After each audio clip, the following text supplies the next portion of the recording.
I get with you. That's right. We're all gonna die. Well, So left. sorry to hear that. Thank you, appreciate it.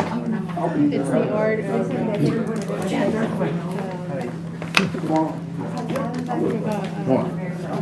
All right. I am a clairvoyant, my sister. Hey, you ready? All right, we're going to call this meeting to order. Gen Ops, February 3rd, 2025. Commissioner Janone, would you mind saying a prayer for us? Sure. Everyone bow their heads. Dear Heavenly Father, we thank you for this day. We thank you for bringing us all together and giving us all safe passage to this facility, and we ask that you give safe passage to everyone on their way home. Lord, I want to thank you for giving us the wisdom and the knowledge and giving us brain cells to be able to decipher all the information that is thrown at us. And I ask that you give us the knowledge that we need to make the right decisions. But I also want to say, Lord, that I ask that you kind of watch over all those families that have been devastated recently. Families in Washington, D.C., the family in Pennsylvania, the child, the mother, and the crew that were killed, and also several of the other areas that we have found in our nation that has had trouble and destruction. And we ask that you give them just comfort, Lord, because right now they're going through a lot of trouble. I also want to thank you, Lord, for all the people in our community and our county that give us safety in our law enforcement, our EMS, all of the people in this room, our elected officials. Everyone tries very, very hard to look out for each other and for our constituents. I just want to praise you, Lord, and thank you, God, for all that you do. In Jesus' name, amen. Amen. Motion for approval agenda? Motion. Motion by Commissioner Klein, second by Commissioner Miller. All in favor, say aye. Aye. Any opposed? Approval of the minutes, got a motion? Motion by Commissioner Miller, second by Commissioner Klein. All in favor, say aye. Aye. Any opposed? All right, recognition of the public. When I call your name, please come up and state your name and address for the record, and you will have 5 minutes. Mr. Jim Latimer.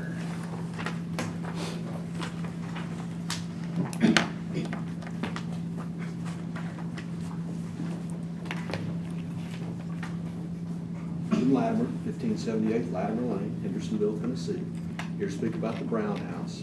Commissioner Klein, let me offer my condolences for the loss of your mother there. Thank you. I'm sorry to hear about that.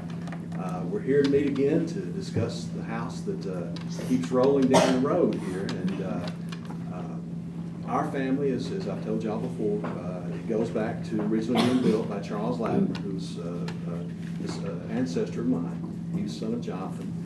That house is a tremendous historical piece of property. It has some tremendous historical ties to the founding of the country, the settlement of Tennessee. There's a lot of history in that house, and it's a house that deserves to be preserved. Mr. Brown left a tremendous gift to the county when he contributed to the technology fund and left the money to keep the house up and keep the house preserved. It was 8 years ago.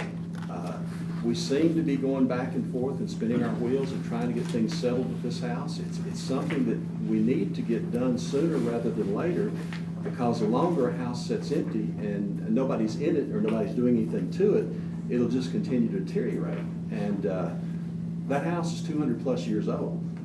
It's not going to get any better unless we do something to it. So I think we need to address it and all get together and get something done to preserve this house for future generations of Sumner County. And thank you for listening to me. All right, thank you, Mr. Latimer. All right, next up is Mr. Tommy Latimer.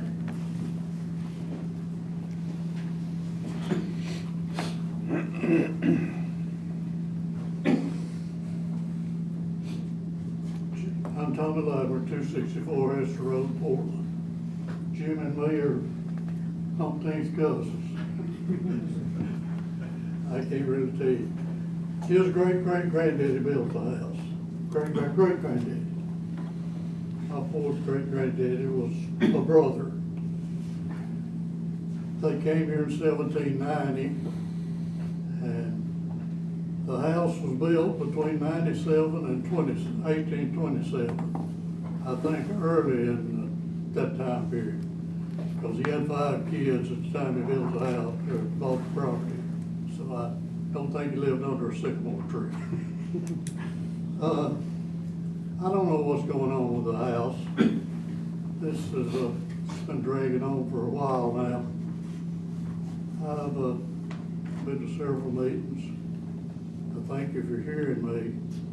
But one thing that a friend of mine suggested is we form a nonprofit LLC to assist with the house. I don't know if that's feasible or not, but a friend of mine suggested that and said he would pay for it. So, thank you for hearing me. All right, thank you, Mr. Lamb. All right, next up is Miss Cindy McLaurin. State your name and address for the record. 5 minutes. Yes, my name is Cindy McLaurin. I live at 102 Teoka Trail in Hendersonville.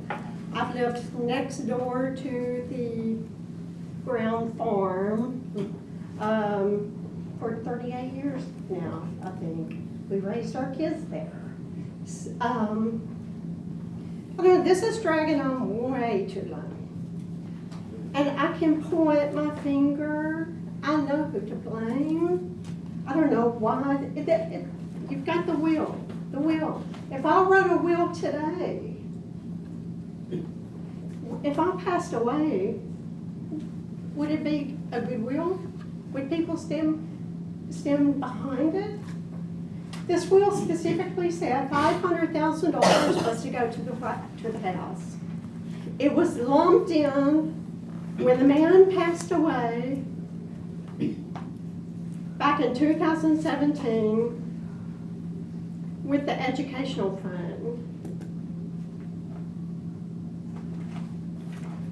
I've got the will right here if anybody wants to read it. I've already read it like 1,000 times, so everybody else knows what it says. And then I've got the original budget that was produced to us. We've been coming to meetings for months. And it's just, everybody is just spinning their wheels and spinning their wheels. There's people that should be in charge of this. I've seen them here maybe one time, twice at the most. The budget, the project budget for the park, for the Grandeur Park, that is for Mr. Brown, added up to $1.25 million. There's items listed in the project budget. Not one word about the house. Not one. Let's go back to the will. The will specifically states $500,000 is to be used on the house. And it's not in the budget anywhere. And I'm so disappointed. Not with y'all. And let me get to this. There was an email going around, and I will mention this because I'm not afraid to. If anybody knows me, they know that I'm not afraid to. And I'm not going to mention any names, but I tell you one thing, if these were my kids, if there was an email like this going around, I would be one disappointed mother. He pointed fingers specifically at this group of commissioners and downgraded them. A couple of the words that he said about these commissioners were, this is just one more of your gotcha politics by you and Mr. I'm sorry, I can't say names. Your tiny group of commissioners has worked to kill a park. They didn't know about the park. They didn't know about the money. It was in somebody else's hands. The verbiage, the communication was never given to them. They have worked harder this commission, and like I said, we've been coming for months now, this is the hardest working commission I have ever seen. Specifically, several people sitting at those tables fight every single month for the citizens, for us. And they're ignored. And then you get an email like this and it's just trash. And one of the remarks that he said was, I will be happy to buy you a large mirror for you both to ogle yourselves. That is so wrong on so many levels. Then he said, your tiny group is hell-bent on delaying any more on building of the park. Building of the park. It's always about the park. Nobody said, there wasn't any verbiage about how big, how grand the park was supposed to be. It's about the house. Mr. Brown left millions and millions of dollars. And all he wanted was his house to be preserved. That's all he wanted. And it's been completely ignored, except for this group right here, which fights every single month to get the money appropriated where it should go. And that's been ignored every single month. As a citizen, yes, I'm upset. Because, number two, I live next door to the farm. And I see the house. And I'm thinking to myself, Mr. Brown, if you're looking down, I'm so sorry. I'm so sorry this has ever gotten this far. Because I know this is not what you wanted. This was not in your... They have not done anything that's in your will. And I'm not talking about y'all. I'm not talking about you. Because you guys are the best. Every single one of you. There's a few that just amaze me every single month. And I just leave this place thinking, oh, I'm so proud of them. I am so proud of them. But that too, then they get an email like this and it's just like, why? Why is there so much hate? Hate. Just get the part done and work on the house. Work on the house. Have Mr. Brown and the Latimers in your thoughts. Not the park, the house. After the house is done, then we can discuss the park. And it doesn't have to be, oh, let me tell you, and I'm almost finished, I'm wrapping it up. Let me quote what somebody said. Quote, unquote. Well, Liberty Creek campus will be my legacy. And I'm not going to tell you where it came from, but you can imagine. And I will stop it with that. And I want to thank every single one of you for everything that you do. Every single one. Point of order, Mr. Chairman. I just want to correct something. It's not against our rules to mention things that are in public comments. That was our director of schools, Scott Lankford's derogatory email, just for public record. Point taken. Thank you for mentioning that. I was going to mention it if you didn't in my report. Mr. McClard, you are next. Michael Clark, 102 Tioga Trail. That's my wife. I don't think I could say anything much more than what she said, other than she's totally right. This has gone on way too long. I know, we're waiting on Vanguard. I just can't imagine a company that big can be that slow, and especially not give out at least some type of information. I don't know. I've never dealt with them. But I can tell you this, I don't have any money, but if I did, when I die, I wouldn't leave it in Sumner County. There's no way. It's just, this has been handled so poorly.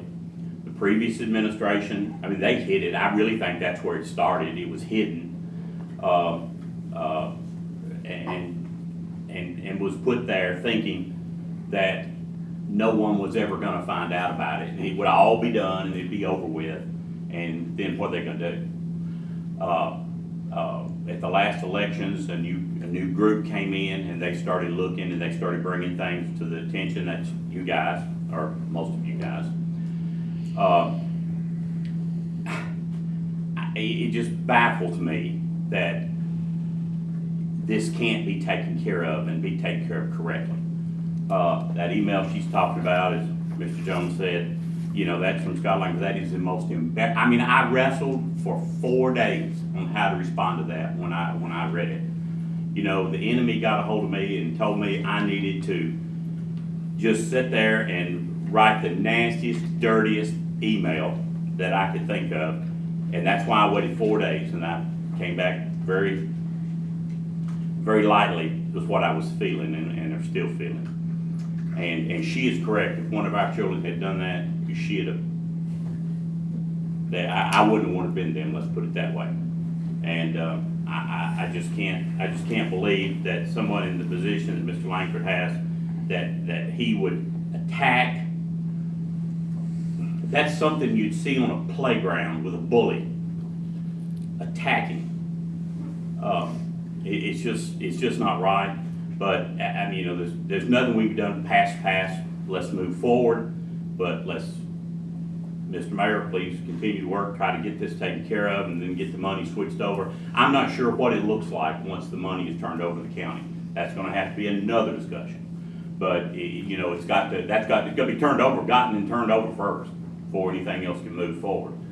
But I mean, I really appreciate everything y'all try to do. I know you're hamstrung when you get into the in the main chamber in there, because there's a group that it don't matter what you want, they got to question everything. Everything is you're out to get them, and you know, if you're of a certain group, well, we're just going to ignore you anyway. So, but please, y'all continue to work, and hopefully we'll get this straightened out before long. Thank you, Mr. McClure. Mr. Kevin Bagert. Kevin Baker, 424 Amy Wade Road. First of all, I'd like to echo the sentiments. This committee has done outstanding work, and let's just kind of reference it to what we saw during the time frame when we were building the new judicial center. That General Ops Committee that was in charge of that whole project met, I think, twice that entire year. Keep that in mind, $100 million, and they met twice a year. You guys have done more work in 1 month than they did in an entire year, so keep that in perspective. Regarding you got a lot on your plate today. The Opioid Abatement Committee, I wholeheartedly support that effort. I mean, you see what's going on in this world today. That's one way to just help people that need it. And if we're supposed to do anything Christian like, that's the kind of work that we need to do. I look forward to attending that meeting and seeing what kind of work gets done there, because I think that's really good stuff. Regarding the Latimer, or the Brown House, in that email, I've got a couple of funhouse mirrors at home. I think the author might use of that email. I'll bring him at the next meeting so he can stand in front of him and judge the size of his head and body. But I was just appalled when I read that. But this is going on way too long, and you can only come to the conclusion that the people that are controlling this don't want this to move forward. They want to see this house fall into disrepair so they can put together the park that they wanted, but nobody else in this county wanted, and Mr. Brown didn't want. And we're going to take this to the next level. You'll be hearing from me soon. Regarding State Road 386, those improvements for $17 million, $10 million out of the county, $7 million from Gallatin, what does Westmoreland care about that they should be spending tax dollars for that interchange? Other than it's like taking a restriction off of a sewer line. Guess what happens downstream when you take that restriction off the sewer line? Drive up 109 now and you see the little ant hills that are being built by Gallatin. You take that restriction away by funding this thing, you're going to have nothing but an open sewer line in Sumner County is going to turn into one big housing project. Mark my words. That's all I have to say. Thanks. All right, thank you, Mr. Baker. And that concludes public comments. Report of the chairman, I have none. Report of the finance director. All right.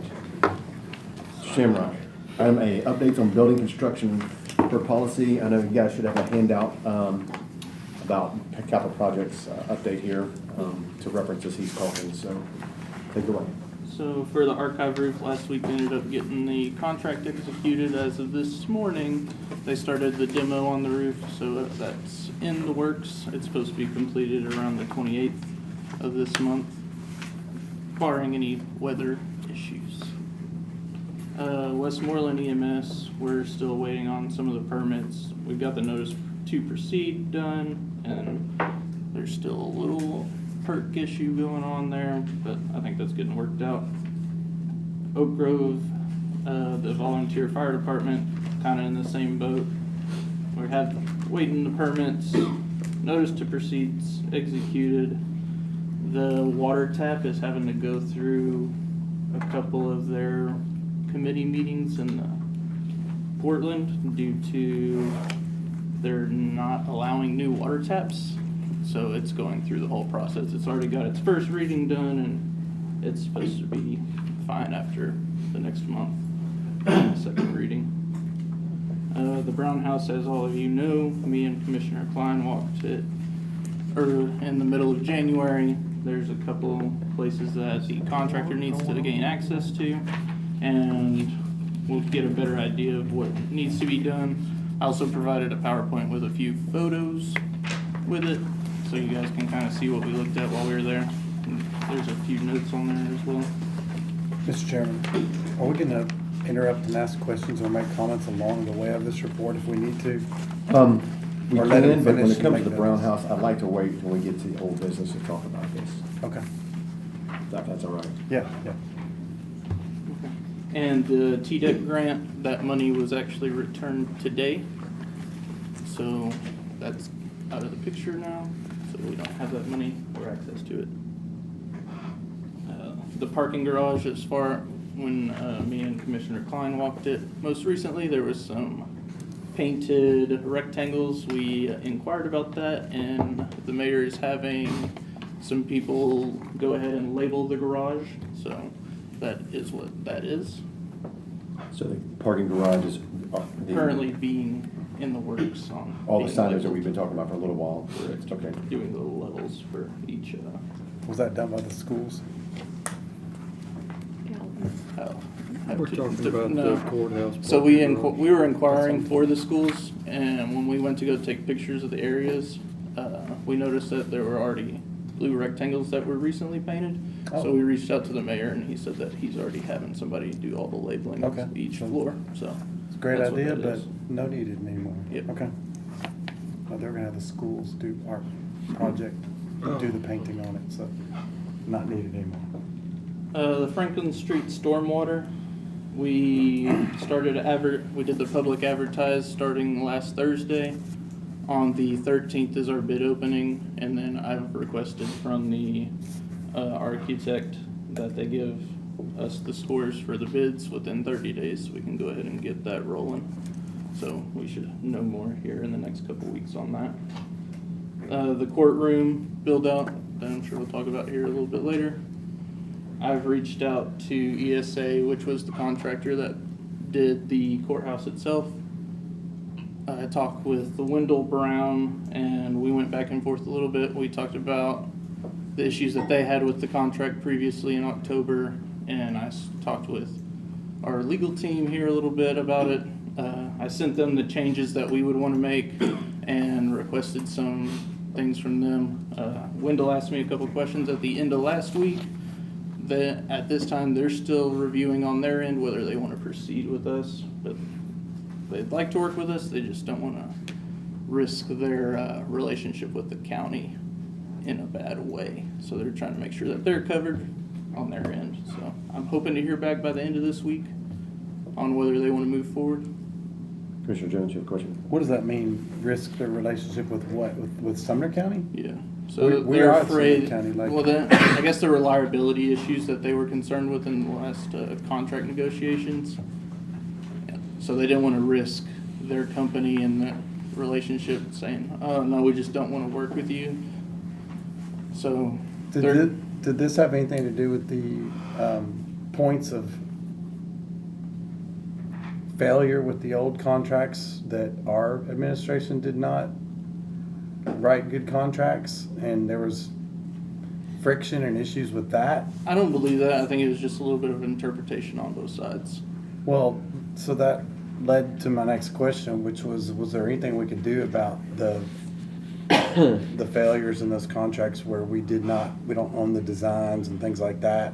Was there any movement made to where we could fix that or recover some of that to get those designs, or are we just out that money?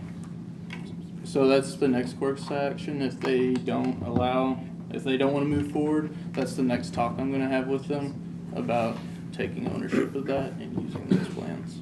How to do it and what it would if take to do it. If we get a written statement from them or something along those lines, actually like releasing the permission and copyrights to us, then we could do that. But I believe since we paid so much money for that, I feel like they'll say, yes, here, we'll release those And documents Mr. to Chairman, I you. want to clarify my words. I say failure in the fact that most companies that I know of that negotiate multi-million-dollar contracts own the plans to what they have designed, and the fact that we didn't do that and it's potentially looming over us for the continuation of this project really bothers me. And if I want to hear several members of this committee that we could have to pay for designs that we've already paid for once. So that's why I say failure. It's on the of that. agenda item, so why don't we, if we want to discuss that item, new business item D, we can.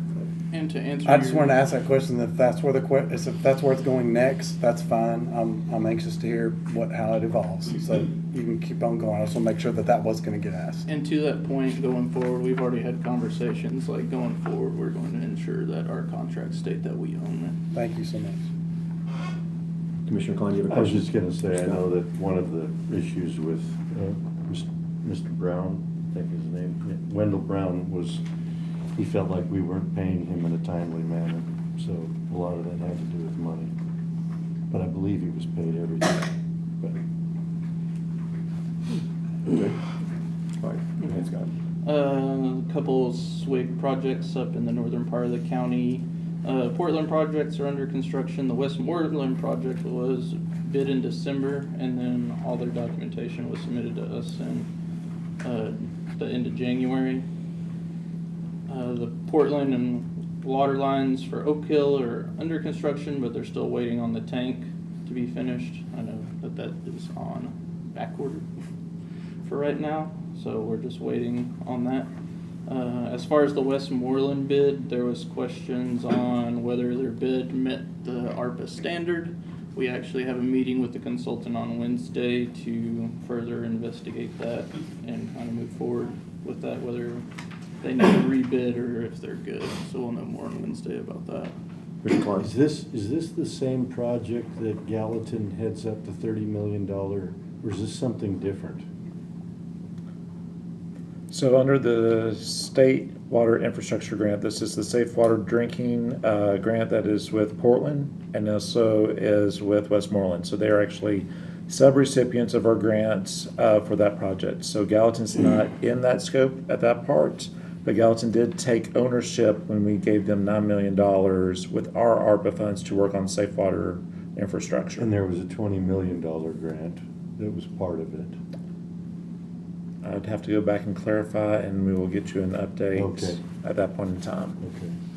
It was $9 million. I guess they leveraged $1 million. The county gave $10 million is what the commission did, like 3 times total for that. But this is a part of the county. This is strictly the county's portion of ARPA funding of that $10 million. I know you say 9, but it was 10 because they used $1 million to leverage against their $20 million grant, Okay. I think, or whatever. So, so that's why I always say $10 million. So that's clarifying. Does that make sense? It's our portion of the ARPA that we gave for water lines. Right. And Gallatin owns the grant for the $20 million. Correct. I wasn't sure if it's the same project or not. It is. I mean, it's all tied together. Right. But this is just our portion of it that we are having to control and oversee, right? Yeah. Mr. Chairman, I just want to make a request that in the future, just on acronyms, please spell out what they are. Not everybody knows. I deal with so many acronyms a day that I can inundate with people with ones that they don't know what they mean either, but safe water, IG, what is it? State Water Infrastructure Grant. State water, okay. Gotcha. And then our broadband grant that we got going on, we've had a couple meetings with Portland and our consultant. We're in the middle of drafting an RFP from scratch. And we've been working with the consultant in Portland on that. We're hoping by mid-March that's put out to bid. Now, I guess I have a question about Portland specifically, because I mean, that was a $5 million broadband that the county contributed towards broadband. This is a different grant. This is $100,000 from Economic and Community Development that's focusing on 2 of their parks, as well as the Senior Citizen Center, and then we also have 2 focuses being on Westmoreland Library and the Gallatin Public Library. Okay, from that $100,000. From the 100,000, that's all this one. $5 million broadband. Right, From it's just, ARPA. it's just the 100,000. Mr. Chairman, Which could we jump back to the Hendersonville Health Department? Where are we at in construction? Have they demolished the building? Trying to remember off the top of my head, my apologies. Because we just accepted last month an amendment to increase their budget. And at that point in time, they were about to, but I have not followed up with Hal on it. So we will get you additional information and follow up with you on it. Okay.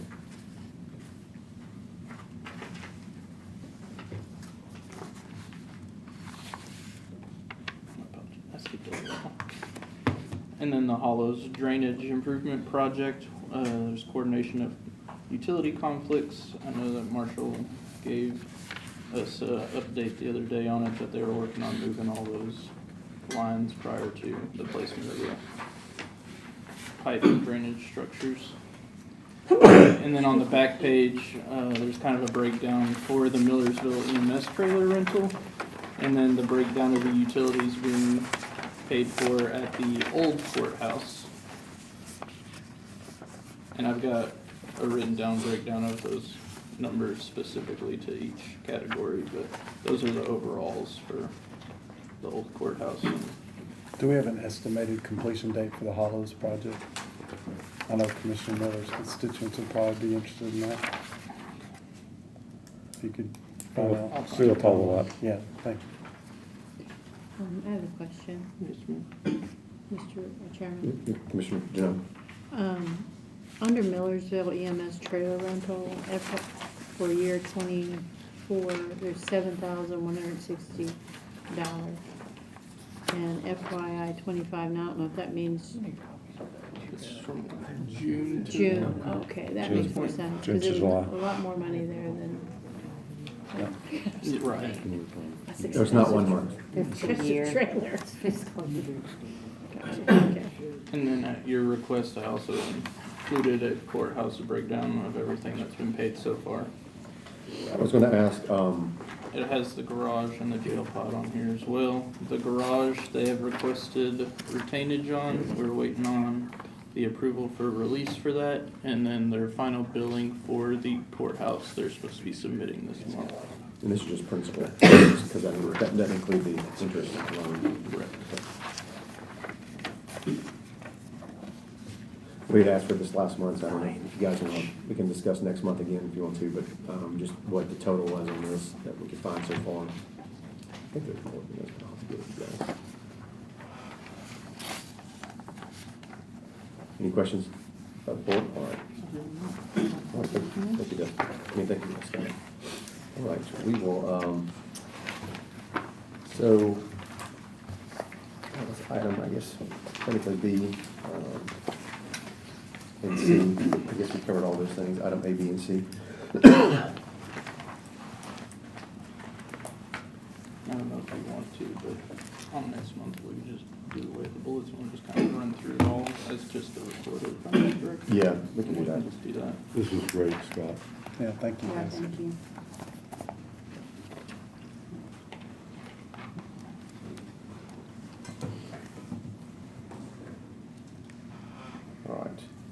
Report of the county mayor. Yes, sir. Let's see, under old business, item 9A, spent an hour on the phone with Vanguard today to no avail. The last comments with them is that they promised to send me an email today with a full update of where they are and when they'll get it done. I never got that email. I will be back on the phone with them at 9 o'clock in the morning. I'll be more than happy to put it on speakerphone if anybody wants to show up. But I'll call them again at 9 o'clock in the morning and see if we can have any luck at that time. Item B, marking and signage. We've got the floors labeled in the parking garage. That was a project that Mr. Shamrock alluded to.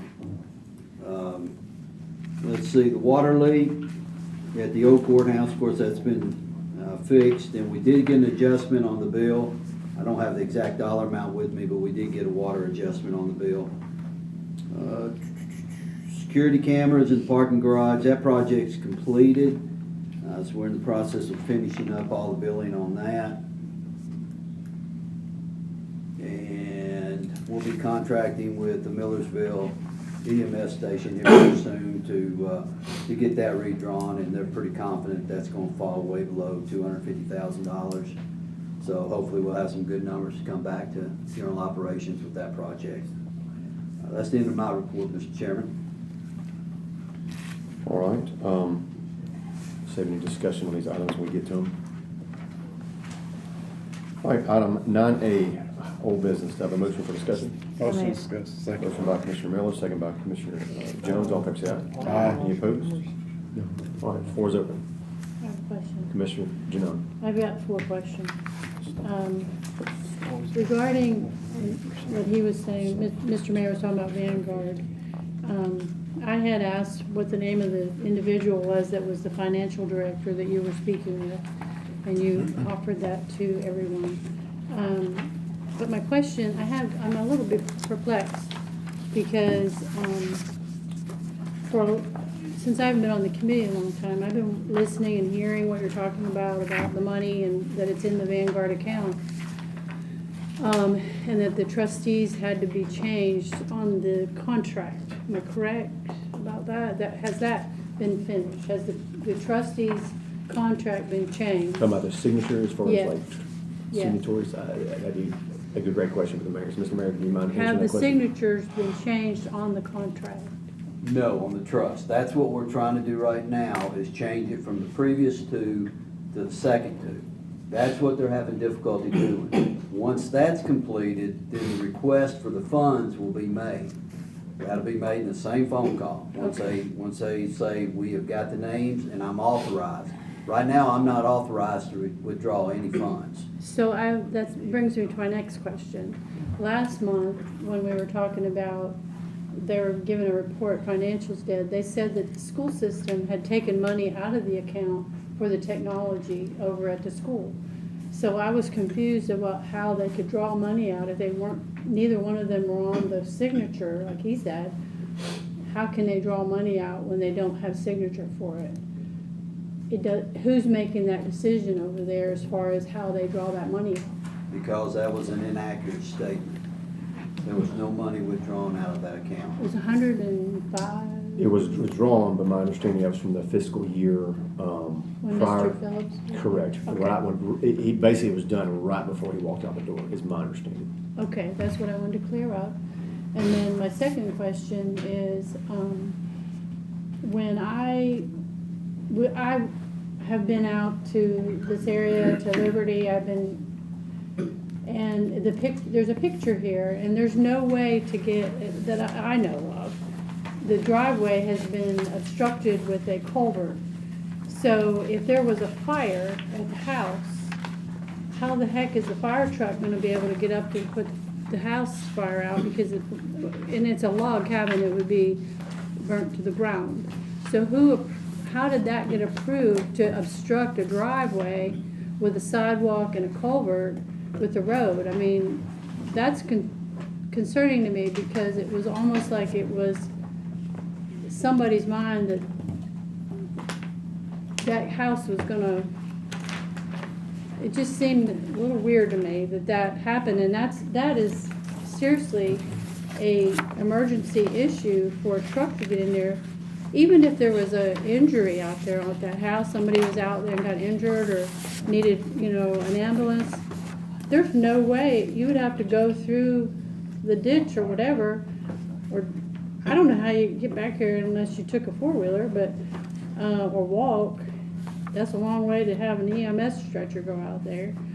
But who in the world approved that? And it seems like it's all part of this, I don't wanna say, I'm just gonna say it, I say it like it is anyway. It seems a little, I won't say corrupt, but I wanna say it sounds a little bit Blatant under the disregard. table and planned that they were gonna do this, and they, by God, they're gonna do it, and they'll try to hold off and wait this out until we're all gone or I'm dead.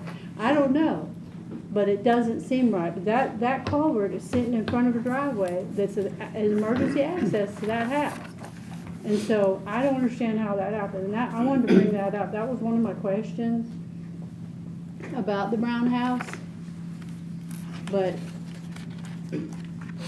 I would get a lawyer and go after Vanguard because unless, let me tell you this, unless, Mr. Mayor, you created an account with Vanguard as a trust, Brown House Trust, you create it in the county's behalf, and Vanguard can transfer the money in Vanguard. You can open it at Vanguard. Vanguard could then transfer the money into that account because we have an account with them. See what I'm saying? Well, that doesn't make sense. What makes sense? No, what makes sense is them to transfer the names. Once they transfer the names, then I will liquidate the account, get the check, and hand that over to the county. That's So- what's gonna happen as soon as Vanguard will change those names. I'm just Now, wondering- there is nothing preventing this body from going ahead and appropriating $500,000 and starting the project now. And then when the money comes back, you can replenish the capital funds. Do you have a copy of the old account, of the old Vanguard contract? Do we have a copy of that? For the I've got a education copy trust. of all the statements. No, I'm talking about the contract that the county and the school board has with Vanguard, For the education trust. an education trust contract with Vanguard to keep the money in there and invest, because you have to, that Vanguard has got to give you a report. They're required by FEC, whatever, they have to give a report. If I didn't mind me interrupting, because you might, I know you missed a lot of backstory, 'cause we've already covered some of this. Okay. And we've also, the information's been available on the law director. Everything you're asking has been available in his office as far as Okay. books and binders, just to answer the question. Mr. Law Director, I know you raised your hand for a second. I don't want to frustrate you. It's just, the cleanest way to explain this is, the funds were distributed, this is how I see it, research and everything. The funds were distributed. The funds were, as an entirety, deposited into this trust. So what's trying to happen now is somebody to have the authority to actually go into that trust, that technology trust, carve out the 500 grand that should have gone to the county, and then make a disbursement from that trust to the county for that $500,000, which will be in a separate account. Plus interest. Yes, which will be in a separate account that the finance director would have established for this. So that's where we're at. If I'm missing anything, Yeah, that's not entirely accurate either. It is in a separate account. So we will be able to shut down that account. There's 3 accounts. You add them up, it's about $510,000. We will liquidate those accounts. Okay, and then there's another account that's got a little over 7 million in it. That's the trust account. Okay, that account will stay intact. The interest will be drawn off of that account for the school system, per the agreement. But the other money market accounts, those will be liquidated, and that will equal a little over $500,000. The interest and everything's attached with it. will go to the county. So if I'm understanding correctly, then the members of the trust knew that about this $500,000 that was separate and deposited themselves? I would say the original ones do, yeah. Yeah. When I took office, I learned of it. And I'm not, that's not my point, but, so the funds were recognized as a separate, that's what I'm understanding, then the That is- funds were recognized as separate for the sole purpose of the split out pursuant to the will. So I don't know how we've gotten here. I looked through a lot of the documentation. I'm not seeing these accounts you're talking about, so there's a lot of stuff, and several of us have looked at it. So It's the same document that I turned over to the attorney. So I've not seen any of this about different accounts. My understanding was everything's commingled, so it's the first I've heard that wasn't. So I guess for 8 years it's been separated. It's kind of news to everybody. So, but my question is, I guess, when that account was created, because I just don't believe that has always been separated out, is my understanding. So, Commissioner Jones. The mayor has offered to be on speakerphone with whoever wants to be in the room to ask these questions. We could possibly ask these questions of Vanguard, or get the mayor to ask, or if he gives permission for somebody to ask in that room, we could ask these questions.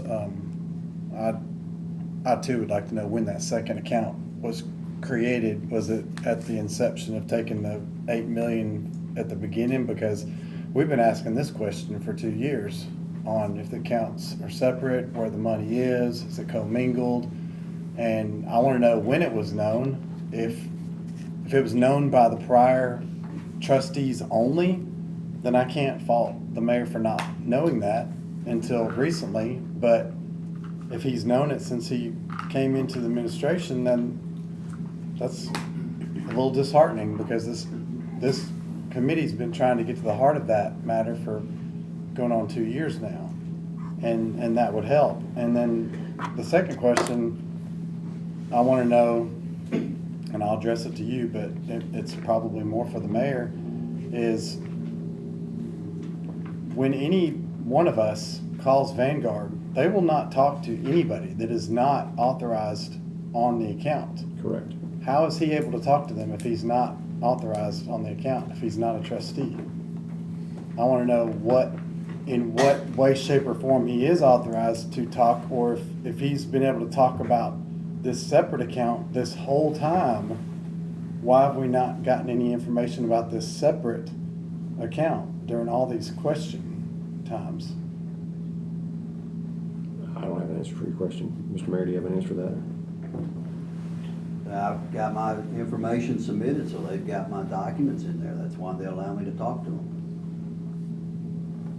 But you're not, okay, so you've just recently submitted it? What is it, about 2 months now? And then we had the documents submitted earlier on it that they said were inaccurate, that our CPA submitted, and then we submitted more documents. So this $510,000 that you're talking about, that is not in the Education Technology Trust, it is in a separate account that's not a trust, correct? I don't know exactly what title is, like a You said money market or something account. like that, yeah. Who are the account holders on that? That's under the trust as well.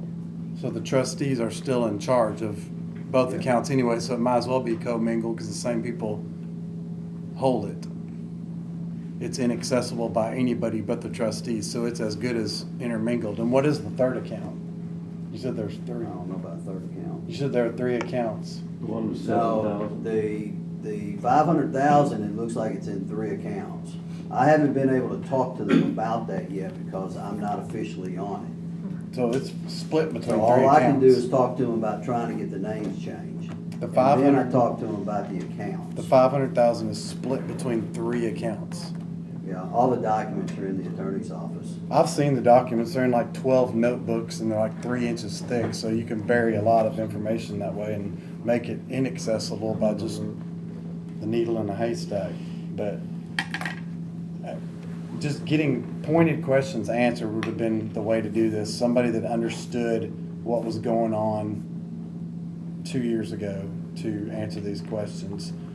But to find out that the money is between 3 accounts, I want to know why, because it was to be in a restricted account held by the county. That further mixes it up as to where it wasn't supposed to be. Why is it in 3 accounts? And it What's may the be in purpose? one account under 3 allocations. I don't even know what that means. Here's the facts, is that until the mayor and the director of schools are signatories on that account and authority, there's only limited information that they're gonna get, and that is true. That's with anything. I deal with this as a power of attorney for my mother, dealing with her accounts after my father died.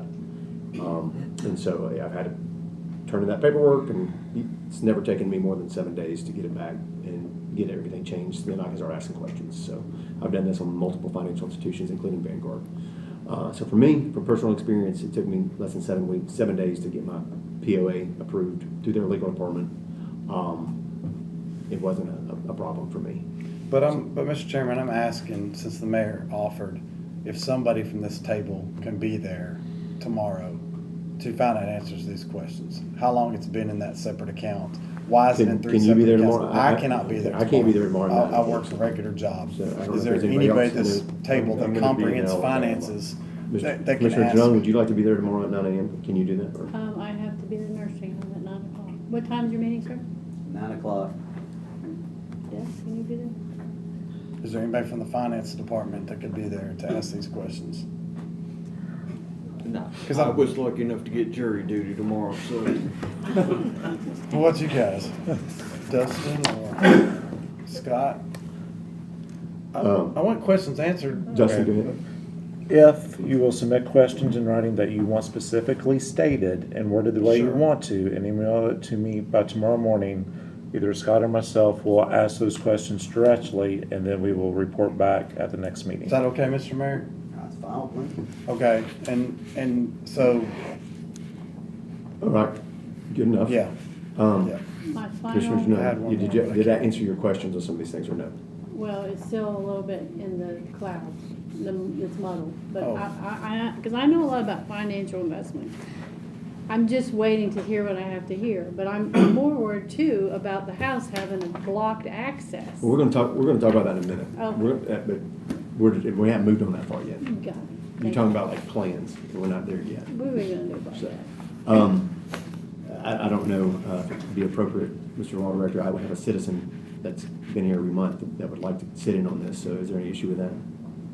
Well, you'd have to suspend the rules, but. No, I'm not talking about speaking, that would like to be, go tomorrow morning at 9 a.m. to hear the call. I thought it was an open invitation. I don't care. Yeah, so if anybody wants to come, 9 a.m., the mayor, county mayor's office, in this conference room.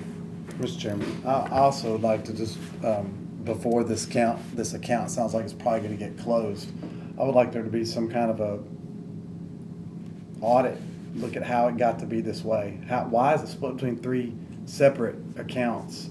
One chunk of money that had a specific purpose, a very specific purpose, was put into 3 separate accounts. Like why? When did that happen? Whose authority? Why? Why split up? Was it to invest and make the most of it? Why, after 8 years, is there only $10,000? That's accrued after $500,000. Is that the interest we're talking about? Because I would think it'd be higher than that. But I'll submit these questions and to you later. Thank you, guys. Yeah, those would be good questions to ask tomorrow to Bank. Thank you. Thank you, Mayor. Before you move on, I had a question just about the property that.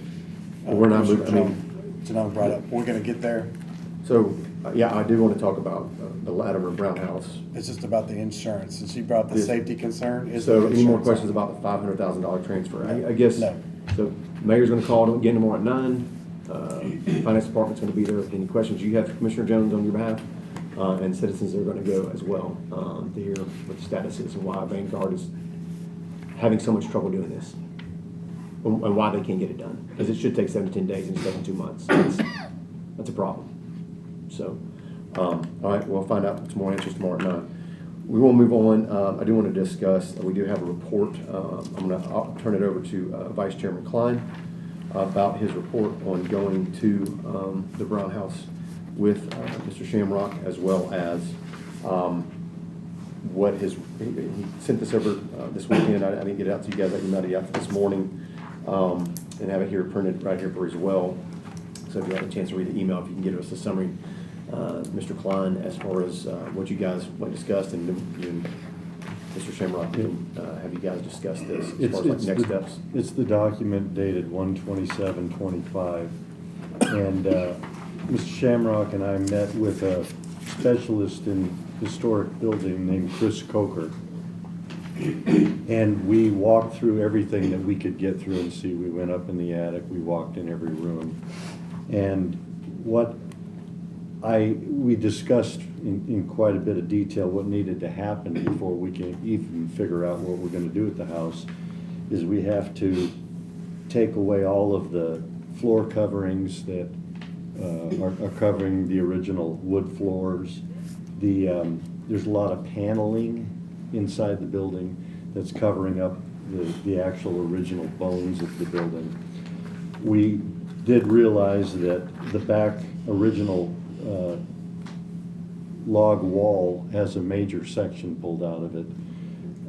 We won't, we wouldn't remove the back end, so all of that will be preserved. But the first thing that needs to happen is we need to be able to get to the original parts of the building, and that can only be done by taking out the paneling and the stuff, the ancillary walls and things that were put in after the fact.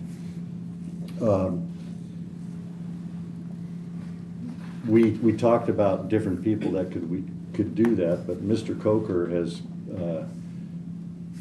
given us a great offer here. He said he would do all of the inside removal that needs to be taken away for him to properly assess the building for $815, which is next to nothing. And then he has to have access to the underside of the house. In order to do that, he has to pull off the duct transition that runs from the heating and air equipment outside the house that runs to the basement. That's the only access that we can find to the underside of the house. Now, when he pulls the carpet up, we may find that there's a hatch to the subfloor, but at this point in time, we wouldn't know where to begin. So he will remove that and haul off the HVAC equipment, which would no longer be in use. I would, with the authorization of this committee, I would go back and just ask him what it would cost to remove the sheet metal, which is going to be very, very little, so that he can get in there, close it off again after he's done, and not remove the HVAC equipment, because we don't know if we'll need it in the future. It does not look that old to me, so I think we could leave it in place. So we're probably talking about $1,000 to have Mr. Coker do it. I don't think our maintenance guys could do it that inexpensively, just knowing what we pay them and what their overhead and everything is. So once that's happened and he can see everything, then he can tell us where the original part of the building is, where the other structures, and maybe give us some ideas of timeline when they were built. And I told him that talking with the Latimer family, he might find out more things, and he said he'd be happy to do that. And then he will make recommendations based on what we want to do with the building. And because and he would give us prices to get it to that level. For instance, if we open it to the public like the Douglas Clark house is, he has to do certain things to make it, legal, up to code for people to come in on an ongoing basis. Yeah. If we're gonna just leave it for special events in Like the bridal house. Right, like the bridal house is, then he would do a different way, and he would give us prices on all of those options. So that's basically what the report Would you says. give us a little background, I guess, Mr. Coker, in what his company does and what he's worked on in Sumner County? Mr. Coker has been doing things, he recently replaced and repaired some of the log cabins out at the Bledsoe Fort. He redid a house on, I guess it would be East Main Street, kind of over where we vote. at the church there. It's a little further on the left. It's a beautiful old house that he completely renovated the thing and sold it. He's working on a house that was built in the 1820s right now. He's repairing windows in it. He does all of this pretty much in Sumner County. And he's the best I know of for the work. I don't know if anybody else at the table knows who he is, but I can get a resume from him if you'd like to see that. And some of the projects that he's worked on in the county and outside the county. So if you want me to go ahead and get that, I can get that, and I can email it to everybody here at this table. Yeah, that'd be great. I guess, so just to go over, thank you for putting this all this together, to get us started, because this is the first time that we've had access to this house, to bring somebody in, after quite a while. Pretty painful process after a couple months. So the recommendation basically is kind of first forward, before we can even get to any kind of planning or estimation, we've got to remove some of this to be able to then get in there, then to start the estimation process so that we can formulate a plan and then come up with an estimate and a budget for what that plan. After we decide what we want to do with the house, that's very important. But we need to, basically, you're saying we need to get in there and look at some of these things to understand the structure of the house first, to then have some pathways forward. Plan A for the house, plan B for the house, right. Or plan C for the house. Right.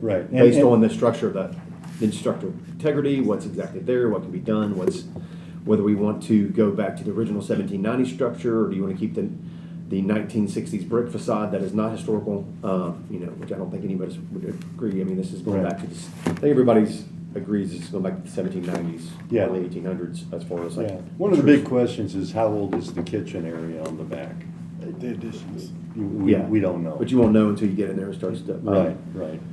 So I guess, what the recommendation be, I guess, I'm thinking, is that we would need to make a motion to move this to budget, unless Dustin or Scott disagree. If we want some more information for this before we do that, I think it'd be apropos for, obviously, a little bit more information about Mr. Coker, what he does, projects like, the Bledsoe Fort, working on, and 1800s house renovations, and this type of work, dealing with these type of period homes would be great. And his contact information, because I didn't see that in this. I would have liked to have seen that as well, but at a minimum, we're looking at, I do like the idea of having somebody like him do this, since he deals with historical homes, and doing historical homes, and knowing, not haphazardly going in there and removing things in a way that wouldn't be beneficial. Mr. Shamrock. I do have a couple concerns.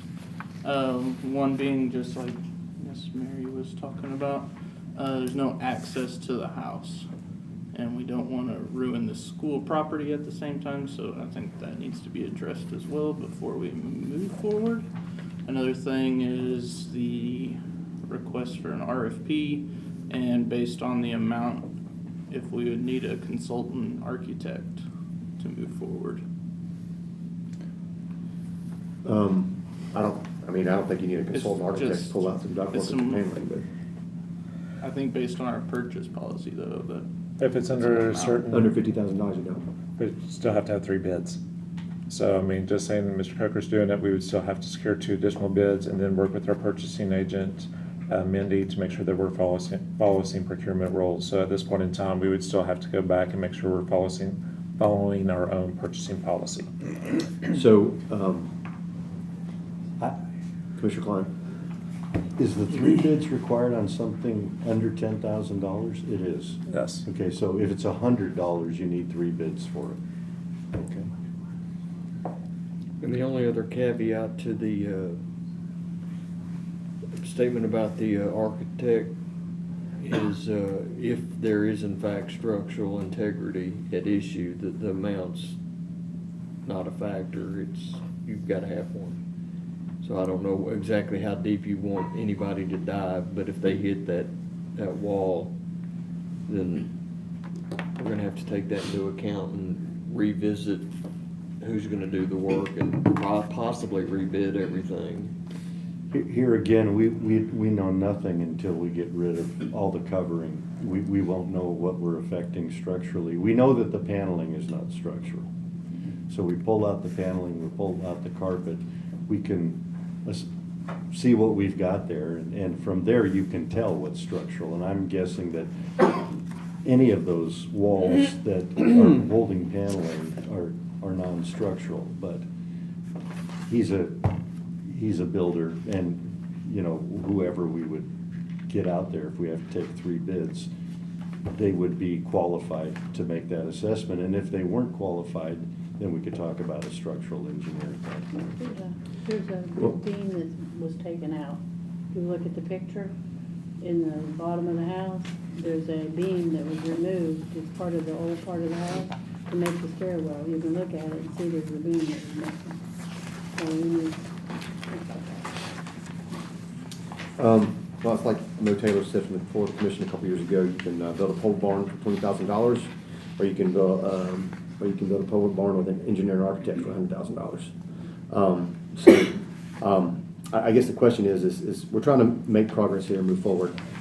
This is like estimate of work between $1,000 to $2,000. So I guess moving forward, if there's any other, I guess, renovation companies that would want that, do historical renovations, I guess, what do we need to do as far as moving this forward? Because I don't want to sit here and kick it another month, because we just keep kicking the can down the road. So we need to make some traction. So what would be your advisement on the best way to get forward moving on this? So moving forward, the advisement is if this is under our threshold, and I believe it's $15,000, then we would need the board to authorize either Scott or Mr. Klein to try to secure 2 additional bids and present it to the budget committee. That would be first option. Number 2 is if it is over our threshold amount, then Scott would be working on an RFP to secure an architect and make it contingent upon the finance director's approval, as we would want to make sure we would want to get his approval moving forward on such a large project, since it could go up to $500,000. But this is for the exploratory phase only, right? That's what we're talking about. Yeah. They're talking about adding an architect just to pull down paneling. I don't. No, all due he's respect. taking that off the table. Yeah. What do you? I've taken that part off the table. Right now, it's just making sure we meet the threshold.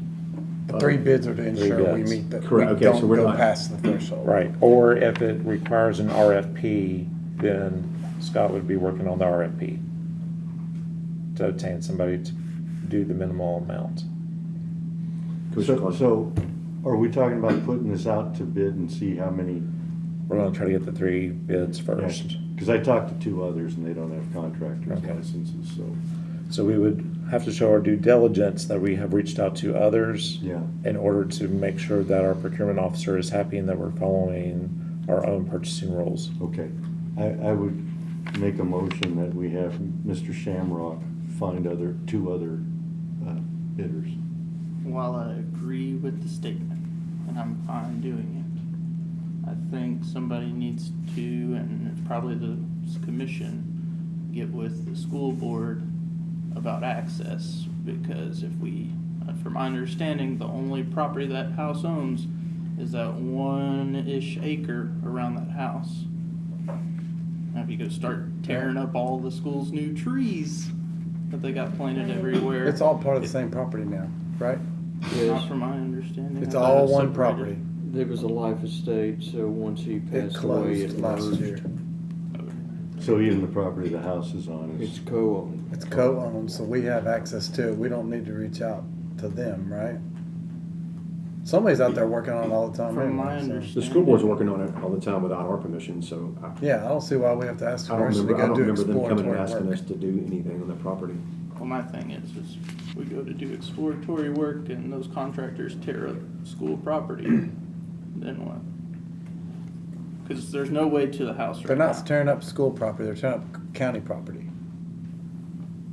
It's all county, it's co-owned, right? Am I wrong on that?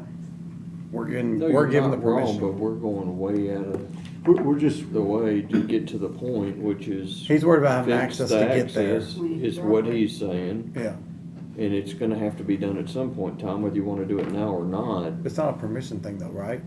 That's what he's getting at, is I it? mean, it'd be courteous to reach out and say, as co-owner, we're going out here to fix this access point and stuff, but not necessarily, no. I don't know of anything that's restrictive in that nature. So, I guess your motion was to get For Mr. Shamrock to get 2 other prices. because our goal is to fix the house, which is Right. part of this property, and it's within our purview, and it's in our ownership to do. Yeah. So, And Scott, you can use the proposal that Chris just as a, so is that, I guess, doing that and reporting back to us next month, we're having a, yes. So that's my motion. I'll second it. Or Mr. Moss seconds it. And Mr. Commissioner Jones, you get. Does that include, your motion includes, to cover the access part of it, to get that handled, or know if research there's on how much it anything- costs to get access put there, or? I don't know if there's any access to have. We're getting off base, in my opinion. We're out of bounds. This is just about, you can walk up there. Ain't nobody gonna stop me. Anybody in this county can go walk up in that house, you got access. Right. He's So, talking about I'm talking about an vehicles, RFP. though. I know, but we're not there yet. Okay. It's not germane to the conversation, I don't think. So, I understand what Commissioner Janon was talking about. I understand what Mr. Shamrock was talking about. They're talking about having access or putting somewhere to park if you're gonna start, when you actually get to the renovation process and you're driving a truck in there and taking a dumpster and pulling out whatever and pulling out, and having that kind of access. But again, I don't remember seeing a vote or a resolution or a memo or permission from the school board to plant trees on the property that we also own. So I'm just making a point. Just dig them up and replant them next year. You can put them Well, somewhere else. I've seen the trees and they're not blocking access to the house. The trees are planted basically on this. Wetland, If you look right here, they surround the wetland. these trees right here, that is basically just a marsh. The drainage, all this is just unbuildable, uninhabitable, inaccessible, unwalkable, undrivable land. And what they've done is planted like a ton of trees on each side of this to try to expand that, I would assume, to be able to soak up water and solve drainage problems. I don't have a problem with them doing that. But I don't understand all the different species. There's more to it than that. I'm just saying, but I've seen it, that's my assumption, is that those trees, but that wouldn't be blocking access to get to the house, No. in my opinion. So, but they didn't ask our permission to plant those trees. So, if we want to just keep on banging cymbals and making more political gamemanship and grandstanding, as some unelected bureaucrats like to do, we can do that. Or we have a motion to get the RFP or get for 3 bids to do this minimal work, just to go in there to start the process of removing and hauling off the existing paneling in there to expose everything so you can see it, and I guess remove and haul off the existing HVAC unit and lines into the house. That was what the recommendation was here. Yeah. So that's what basically. I think we should get an alternate price of not removing it, just using the duct area to get access to it. We may want that HVAC unit, just to have some air conditioning and heating so that we don't have rot inside the house. Your motion, Commissioner Ross is second, if he's okay, I don't know if we need to modify that, but just basically get in bids I'll talk with Mr. Shamrock. on the specifics of this, if that's okay. Yeah. He'll get alternate prices on how to do that from all 3 bidders. All right, we got a motion, we got a second, so we can start moving the ball forward before we even get to, and this is before we get to appropriating $500,000, because we don't know what we're needing, and we don't know how much it's gonna be, and we don't have the money, so there's nothing to appropriate yet. But we do need to make progress, and so somebody can get in there and tell us how much money we gotta spend. Right. Hopefully we'll have the 500,000 next month after we've got the 3 quotes. That'd be great. And we can get going to work. Any other questions? There's a motion by Commissioner Klein, second by Commissioner Moss. Any other discussion on moving forward with this? Any questions for you guys? All in favor, say aye. Aye. Any opposed? All right. Thank you. We can move on from the Latimer House. Obviously, we'll keep that under old business. This is gonna come back, or did you just say that? We're gonna stay in keep this under old okay. business, item A. B's been taken care of, right? B has been taken care of as far as I'm concerned. Without objection, we're gonna remove this from old business. Item C, I do have an email. I'm gonna read you guys. That was sent to myself and Commissioner Janone. I might not have printed that off. Put it on my phone. I'm gonna print it off and give it to Jennifer for the minutes, but I'll send that to you.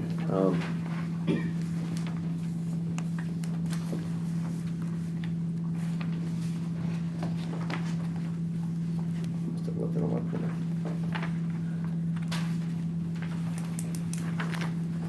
This is from Ms. Megan Griffith. I sent this to myself and Commissioner John, who's the chairman of the opioid committee. It was a reference to a place that were joined. Her email stated, our board of directors are currently discussing the acquisition of the 117 East Winchester Street property from the county and are working to put together an offer to present in March. We have held a couple of discussions with the opioid abatement committee regarding the possible use of opioid abatement funds to assist in the purchase of this property. I know the General Operations Committee will be discussing a possible joint meeting with the Opioid Abatement Committee on March 13th and was wondering if it would make sense for this to be discussed at that meeting as it involves both committees. If this discussion could be added to that agenda, should the joint meeting happen, we would be happy to attend and present our vision for the property and new initiatives it will allow us to pursue. Otherwise, we will be prepared to present our offer at the General Operations Committee meeting in March. Thank you for your consideration of this and the work you do for our county.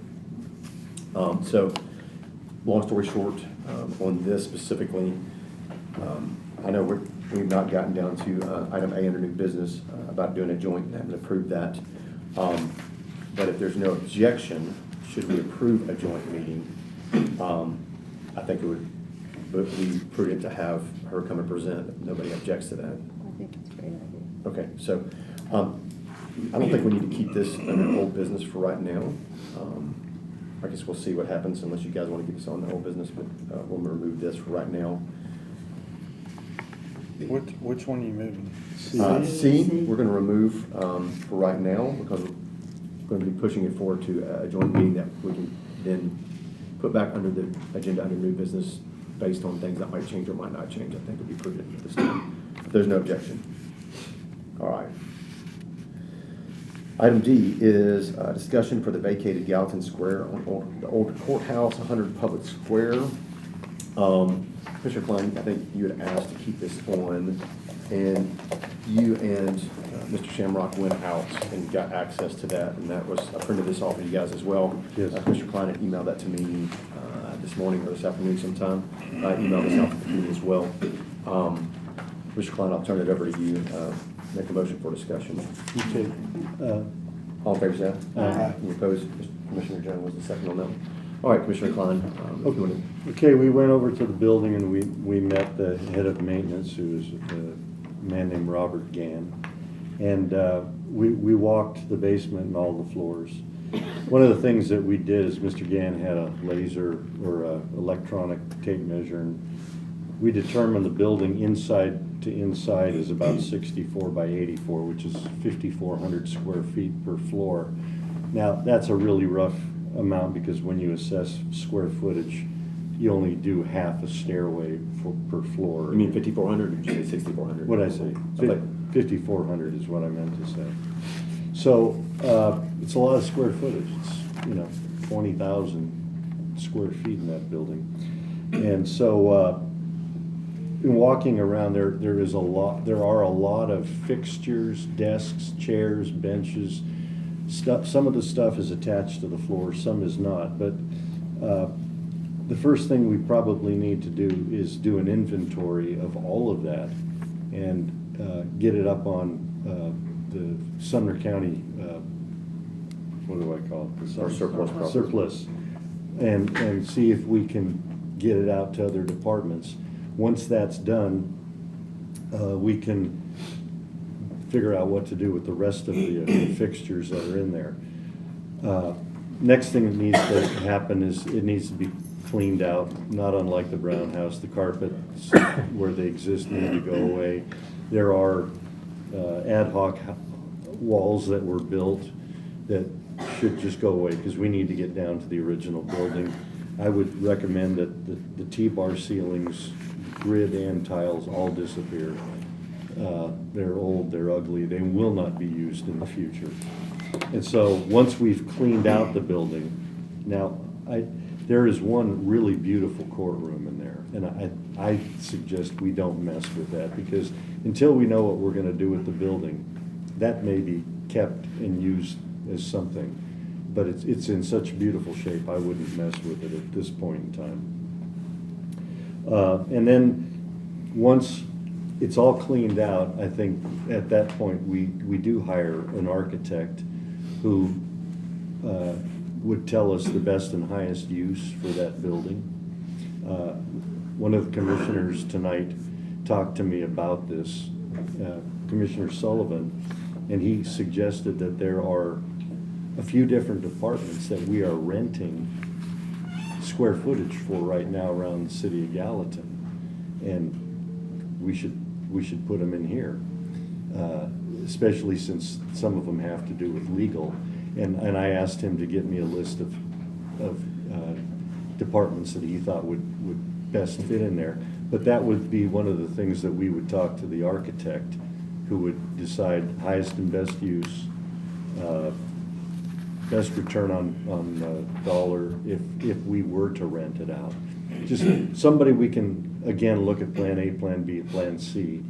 And so the first thing that needs to happen is we need to get all the removable fixtures and furniture on the Sumner County surplus site. And that would be my motion. Second.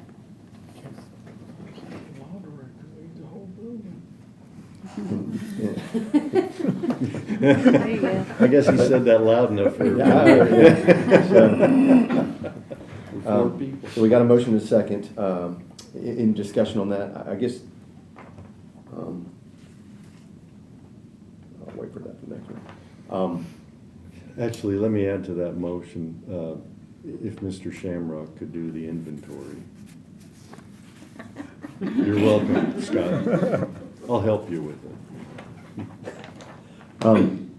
I was going to ask Scott or Dustin, are there any issues with Mr. Klein's proposal from what we're trying to do, as far as like a first step to kind of like peel away the paint, so to speak, to see what the bones look like?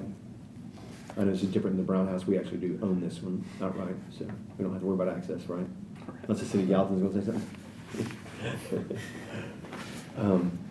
Is there any issues of being able to put this on our surplus, somebody wants it, or then going to gov deals for gutting this building to clean it up? Or is it, I mean, I don't know if this is the right thing to do right now, to be honest with you. I mean, because we don't know what we're going to do with the building yet, so. There's just a lot of old desks and fixtures. There is some stuff that's very specialized. There's some court rotating machines that I don't think they should go to gov deals, because I think somebody can use them. They're probably worth a lot of money. Is there anything prohibiting us from doing this, or from your standpoint? It would follow the same suit as I believe it was juvenile court, which Ms. Norfleet did when she invited the rest of the departments to come and retrieve items that they may need. So we would follow the same suit and let the director know of how we would move forward. As far as looking at the future and hiring an architect, we would have to look at and see where the budget is, and if funds have been appropriated, and if not, then we would have to come back and ask for funds to be appropriated to hire an architect, because I'm not aware if that has been done yet. I would assume no, I don't know. Okay. So, but I mean, you're talking about doing any type of, as Commissioner Klein's second point, removing T-bar ceilings and panels, stuff like that. So you're doing this in. Chairman, we need to be aware that there's quite a bit of property that goes with that building also. In addition to the square building, or what do you mean? Yes, a number of years ago, there was some kind of issue that came before the commission. I can't remember what it was. I know that because I made some issue about the parking meters and the parking space there. The deceased judge, Buck Rogers, I made him a little bit angry in a discussion with that, but the property of that old courthouse actually was measured in the really old fashion of poles. And when you measured that across, we were told by the people that studied that for us, that we own that street back through there all the way over to, we own the parking meters, the, most of the sidewalk, almost everything except the buildings. Oh, That and are then- there, so that all goes with that courthouse. Okay, thank you for sharing that. I was not aware of that. So who's collecting the revenue off those parking meters? The city of Gallatin is. So I mean, just Commissioner Jones's point, so that, I guess the city of Gallatin is running parking meters on county property, profiting from that? I It's guess. our parking meters. Huh? It's our parking meters as I see it, and that was the issue that some people got angry with me about, because the parking meters, I was protecting the parking meters out. And the court system there was for keeping in to rotate, traffic for the courts, in and out. But do you know who runs the meters? I guess, are they still That's active? the city of Gallatin. No. Do we have any? I don't think there are any meters. I think they have a meter, or a person go around and mark tires. It's 2-hour maximum parking around the court. They may have taken it up after that discussion, but there were, when did they, if they took the meters up, are you aware, Judge, when, Well, I was elected in 2014, there've been no meters there since then. it was before that this discussion came up, because it was previous to this last group that was in. So does that include the parking spots on the street as well, or just the sidewalk over here? So those parking spots are But owned by the county as well? It would be very easy to check, because if you check the deed to the property, you'll find that it's measured in poles, and I forget how much a surveyor's pole was, but if you measured the poles from the courthouse, it went over to the sidewalk on the other side of the street, is what we were told. So this is pretty revelatory. I mean, Yeah. so what, I guess it bears the question. I mean, I guess if we own the property, why is Gallatin collecting parking tolls on our property? I don't think they do. Mr. Law Director? I don't mind doing a title search, I just won't have an answer for you till. Next month.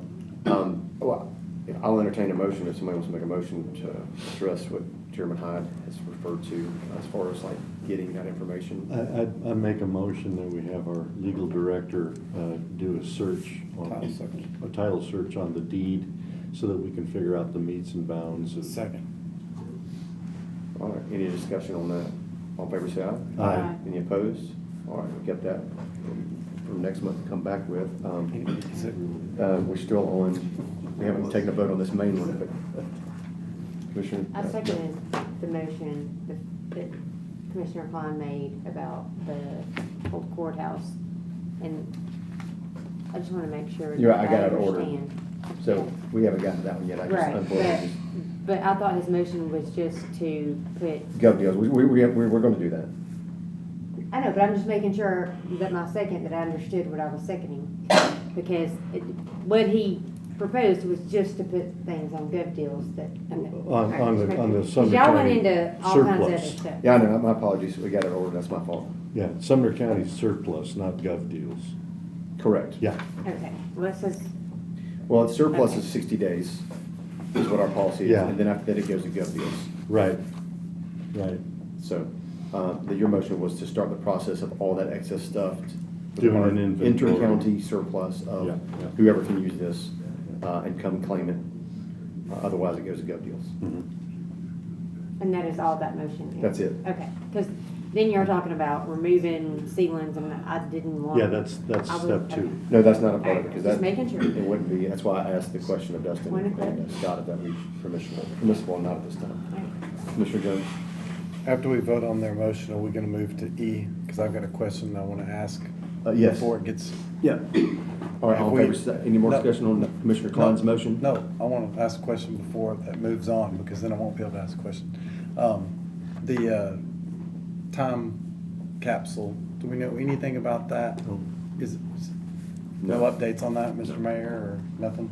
Is we anybody working on researching that to where we, because we're moving towards the point of doing something that's built. We're not I'd gonna like tear the to- building down, so I mean, it's not going anywhere. The I county know, tax but has it's been there for- due, it's due, I mean, and I'm sure citizens want to know. So should we, is it in our purview to ask for something to be done, or is that totally up to the judges? I know that the judges were historically supposed to take care of that, and maybe they're already doing it. I just wanted to know. My for understanding from what public. was reported last month was the judges are responsible for the new time capsule, is what I'm not sure, like, who's gonna, like, Sheriff Craddock spoke to this last month, and, I mean, I think we all agree, we don't want to just be going poking holes and breaking stuff on the outside facade. We talked about going in the inside somehow and trying to figure it out if we could, but nobody knows the location of the time capsule. That's a problem. So I don't know if there's some kind of thermal imaging that could be done for scanning buildings to be able to time. That's what I'm asking. Does this body need to direct a step forward towards finding out any of that? I would think that this committee would take the initiative on that. That would be my assumption, yes. Is it something that needs to come up in a different discussion? Well, I mean, we're talking about this building plan, so I think it's germane to this discussion. Is it proper to do before this vote or after this vote? It'd have to be a separate vote because we need it, unless it's an amendment, because we have. Just make it separate. Okay, we can do it separate, as long as it's not gonna move on and not talk about it. The motion right now is to do item 1 of Commissioner Klein's motion is to list everything in the building on the Sumner County surplus system, and then obviously go through the proper, our policies and procedures on that. So all in favor, say aye. Aye. Any opposed? All right, carries unanimously. We'll begin that process. Scott, I don't know what you need from Commissioner Klein from that, so, or we'll let you guys get started on that. You just need access at whatever point, Mr. Mayor. That's already been done, so it's on the website now. What's You've been done inventory on everything in that building? Well, that could have saved a lot of discussion Yeah. if we'd have known that. So,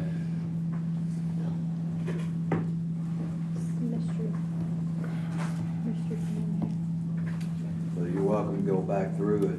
Happy to get you access to it. All right, so, I just gotta ask a question. Go ahead. Mr. Chairman. Why was that not brought up 30 minutes ago when we were talking about it? I raised my hand and then took it down. He wasn't even in the room. I just think there's plenty of opportunities to interject that point all along our discussion to save a lot of time. Yeah, I was waiting to get verification to make sure, but I'm pretty sure it's been done. well, we made a motion to do it, so if you need access, we can verify, I guess, verify from the IT department on that one, so before you move forward. Mr. Jones, did you have a motion as far as like the public square plans, another? Yes, motion that you wanted to make? I would just like help formulating the motions because I don't know what person could research this. Maybe Scott or Dustin's department, but they research like who's an expert at finding time capsules? Or Historical Society, they have all that information on there. could we direct somebody to ask that question and report back to us? I know him and I'll call him. Okay, can you just report back to us? Does it need to be a motion or anything, or can you just bring that next time when we add it to the agenda? Can that be okay? Why don't you make a motion? Okay, I'd like to make a motion that Commissioner Klein reaches out to the Gallatin Historical Society and find out information if they know anything about the time capsule, and then bring it forward to this body so that we can move forward with trying to open it. Second. All right, any other discussion? All in favor, say aye. Aye. Any opposed? All right, so we will keep, going to keep item D under old business for Commissioner Klein to report back to us next month. Item E, discussion, vacated Gallatin Square, Old Courthouse, 100 Public Square, for water leak. Open for discussion. Commissioner Klein, you got a motion? We need a motion for discussion. Motion by Second. Commissioner Miller, second by Commissioner Jones. All in favor, say aye. Aye. Any opposed? All right. Mr. Klein. When Scott and I were over there, we got the story from Robert Gann. And initially, there was a leak between the backflow preventer and the meter, and it was flooding pretty good. but it was coming basically from the beginning of the backflow preventer. They fixed that, and then they thought it was done, but there was a tiny little leak, according to Robert, with the backflow preventer. He got a rebuild kit, took care of that, and apparently it's fixed. Isn't that the way you understand it, Scott? Is it, so it is fixed, because I mean, I know, Mayor, when we went to visit in end of October-ish or whenever that was, you just made aware that day at the leak, but it was fixed, but it wasn't fixed, and that's why, because I got it from finance saying, hey, there's a lot of water stuff bills, it's like $16,000 or something. Well, Mr. Gans, So it's been fixed the second time. he said that drip would not have created 1,600 gallons a day, so he thinks the 1,600 was the Gallons or previous. dollars? You said dollars. I thought it was like a $16,000 water bill. I might have been mistaken. I'm looking here, page 22. It's in your packet. What page? Page 22.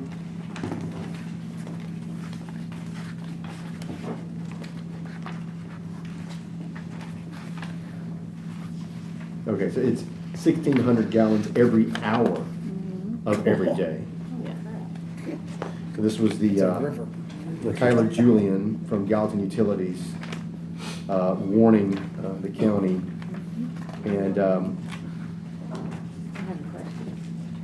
I'm in the queue too. and let me see here.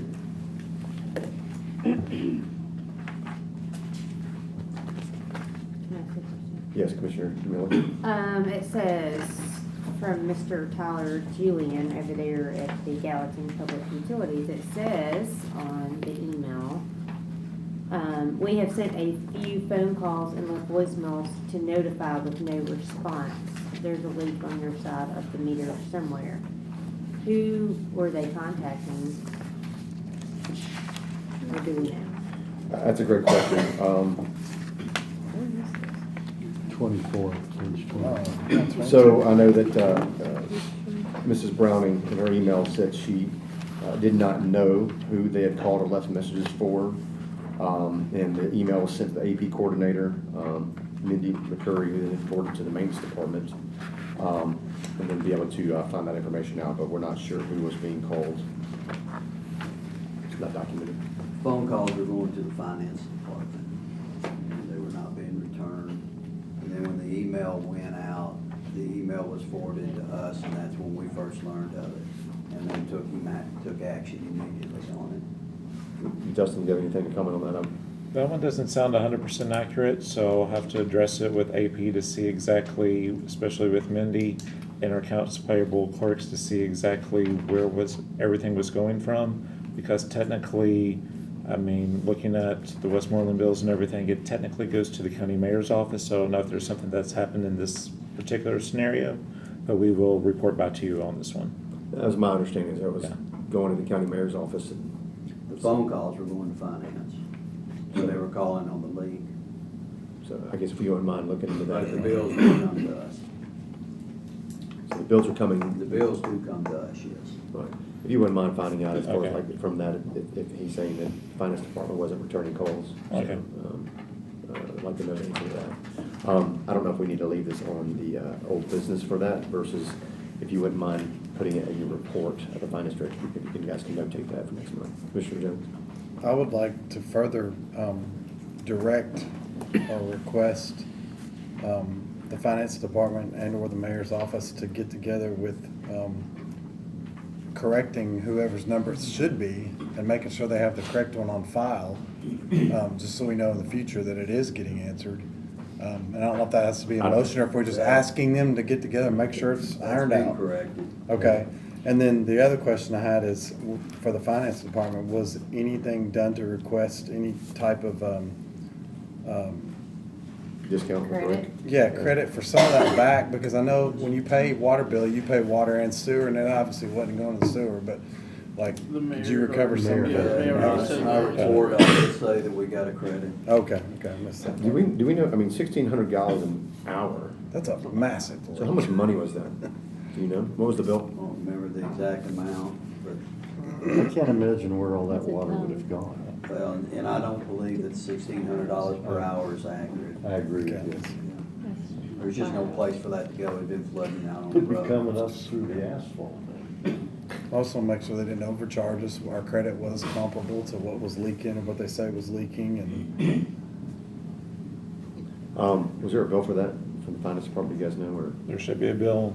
We'll get you a packet if it's available, or if not, we will request it. Let's get it, if we can do that as far as, I'm just, we're gonna keep this on old business, because there's just too much, we'll just, if that's no, I'm just gonna keep this on old business, and we can talk about it and have it. Mistakes happen, but citizens want to know that. Whatever we you guys did- find did it out, right if you to wouldn't fix mind it. getting to me, and I'll put it in the packet for next month. We'll just for the record, keep this separate from, all right. I think we can move on from there. Item F, discussion for routine maintenance, support services, billing, invoices, payments for library pursuant to resolution 1504-02. We kept this under old business. I know that County Commission passed a resolution to finally accept funds that were given as a gift to the county for the Hendersonville Library to be used for whatever. And I know that there are bills, and I'd asked Beth last time, you know, as far as discussion for the library on pages 25 through 40. It's kind of like and this was on here last month, all the funds, and I'd asked Beth what had actually been paid for some of the items that broke, that were, since the county and the city co-own this property, and Hendersonville is responsible for half of all the bills on this property. What have they paid? And out of the HVAC repair and out of the elevator repairs, they'd only paid around $800. Which does not cover the cost of those repairs, I know for sure. So I'm not going to necessarily make a motion, or I could, that we take funds that were for that gift to the library and use it for maintenance costs for the upkeep of the library. Can I ask a question? On that, I know you had meetings with the city of Hendersonville over that. Was there ever a question on, was the question ever answered on whether or not they owed for that because it was maintenance versus catastrophic repairs? There was, Mayor Clary said that they were going to pay half of it, which I guess, I don't see that they did, but then they wanted that money back. That's what an email from Mayor Clary said at one point, so. They were gonna pay it, but they wanted it back? That's what I remember seeing an email trail at one point, kind of confusing. Mr. Law Director, do you have any comments on that, or any? As far as that's concerned, yeah, they did try to claw that money back. I was just gonna say, I don't know how far you wanna go on motions this evening, because I'm still waiting on signatures from some resolutions from the last commission meeting. I don't know if that one's been signed or not. Okay, that's fine. I mean, I don't have to make any, but I'm just, basically, it was just before discussing this on just those bills, but there's not really much action to take here. Well, I'll make an action, I guess. I'll make a motion, or entertain a motion, that we send the bills to Hendersonville for what they owe us for these repairs that they have not paid them. For the, because in August of 2023, County Mayor asked me to put this on the legislative committee because of the confusion or disparity in the language on maintaining this building, because for years, the AC unit had been broken at the Hendersonville Library, and everybody's doing this. Nobody was fixing it. And they were trying to say, the school board had to fix it because it's geothermal. The school board has nothing to do with the Hendersonville Library. And we had to confirm by the library director, you were there in the meeting last January at Hendersonville, you were in attendance with myself and Mr. Sittler, that the library director had confirmed a year ago that that AC unit had been malfunctioning or broken for years without being addressed. It could get no resolution on fixing it. Yeah. And obviously, part of it is because we co-own a building. Two things: don't ever give money to the county, and don't ever co-own property with another entity from the county. That's just two bad things that are never good. So the problem is that, to answer your question, it was addressed, it was brought up in that meeting.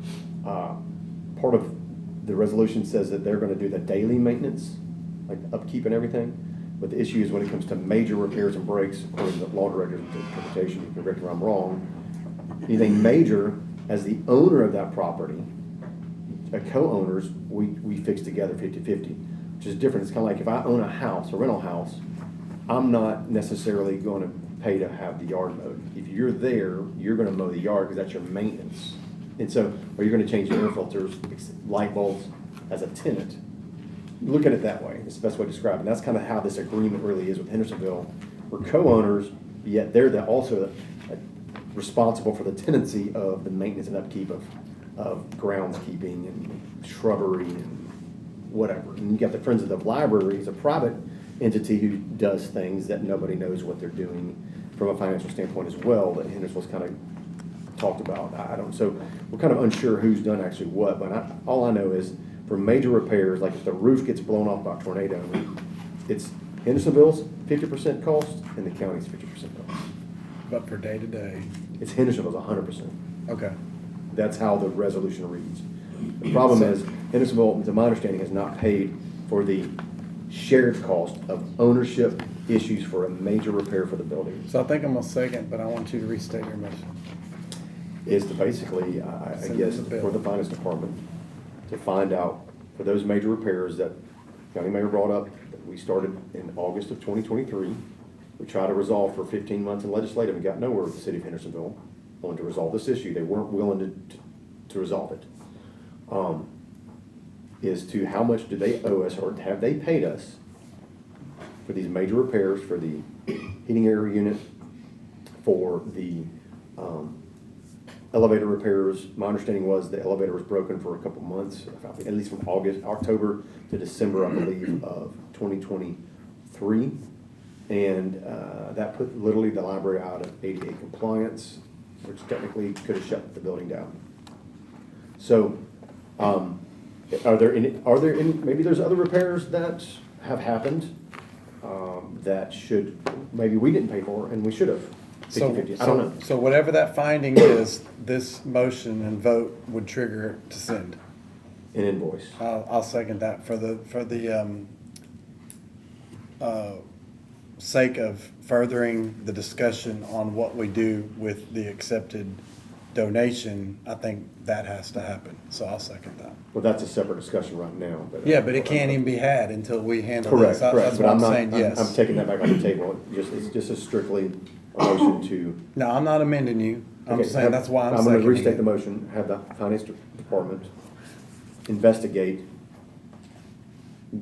I guess, major capital project maintenance costs dealing with that I know of, the elevator, in dealing with the HVAC, and did Hendersonville pay their 50% share? And if not, send them an invoice for their share.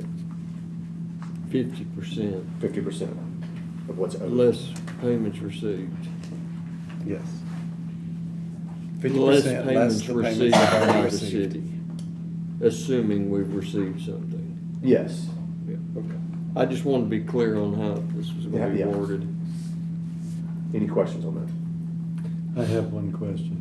We can't tell from the 22, 23, 24, and 25 budget, we can't tell we can't determine this. This has to be done by finance department, right? We can't tell from looking at these spreadsheets. I don't understand your question, I'm sorry. We know that they owe us money, but we can't determine it from this. It's gonna have to be These are there is, I think Beth included maintenance repair on this, if I'm not mistaken. Yeah, and I think she had mentioned that my email should be in here. Page 28 is one synopsis for 25 for 2022. Also, it should have. I don't know if the repairs. I know this is obviously all your normal maintenance ongoing costs, but I think it did actually categorize at least 1 or 2 years for some major repairs. But I can't remember right now. This is kind of a hard copy, so I apologize. I don't have a clear answer for you right now, Commissioner Klein, on that one, unfortunately. But I did. I'm just trying to find my email. So I did ask the question back in December for all the maintenance. And this is on page 39. If you want to look at my email that I was trying to find.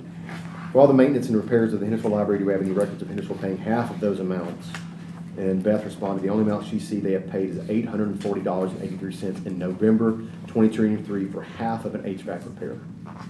So I guess if the HVAC repair was $1,680 and change, I guess this is answering the question that they paid half of that repair. So I guess if we can confirm that and as well as the. So they owe us a elevators. lot of money. I don't know, they might owe us $2,000, $800, I don't know. Okay. Might not be any money, that much money. So, we just need to figure it out. Yeah, okay. I'm just trying to figure those things out, because we weren't very successful, so. We got a motion and a second. All in favor, say aye. Aye. Any opposed? Should we, I'm just kinda don't wanna keep everything on old business every month carrying forward. I'm gonna keep this on old business just for report, we can keep this, so. Item G, discussion parking garage security cameras. The county mayor, you said that that's completed and those have been installed, or? Yes, sir. All right, so there is nothing, that is taken care of, so we are gonna remove item G from old business, since that is complete. Yay. Item H was a discussion from Millersville EMS station reconfiguration status in pages 43 through 49. We had authorized up to $20,000, in my opinion, to fix the problem. And I know Commissioner Klein had gone out there and looked at the building with several people. The commission had authorized the county mayor up to $20,000. And that was to hire an architect for that process? Yeah, we've gotten through the contracting with legal and everything, so now they're gonna start working on it. Well, what was the estimate? I mean, because we only approved up to $20,000, is all we've approved. So. Right, and I don't know what the final amount will be on the amount they've gotta work on the project. He's confident it's gonna be well under that $250,000. That was the original estimate. $250,000 just to knock a door out and a window? I don't understand. Well, we'll see what the architect comes back with. Mr. Chairman, who is the architect? The architect workshop. Oh, okay. I got a question. And I don't know what they're gonna come back with. I haven't seen anything yet. I feel like we're talking about two different things. The mayor's talking about the original plan of extending the building and building an extra add-on to the building. That's not on time. I mean, that's That not was my the $250,000, and then Commissioner Klein was talking about just cutting a hole in the window and emergency access into the room we already have. Commissioner Miller just made a motion for discussion. Second. All in favor, say aye. Aye. Hold on for a second. So, this is just for an architect, options. I understand that, Commissioner Klein. Can you restate for us again what your thoughts were on what it would take to actually fix the problem, how much money it would be, because it wasn't $250,000. Yeah, when I went out there with Crossroads Architecture, we discussed all of the things that needed to happen to make those two sleeping quarters compliant to code.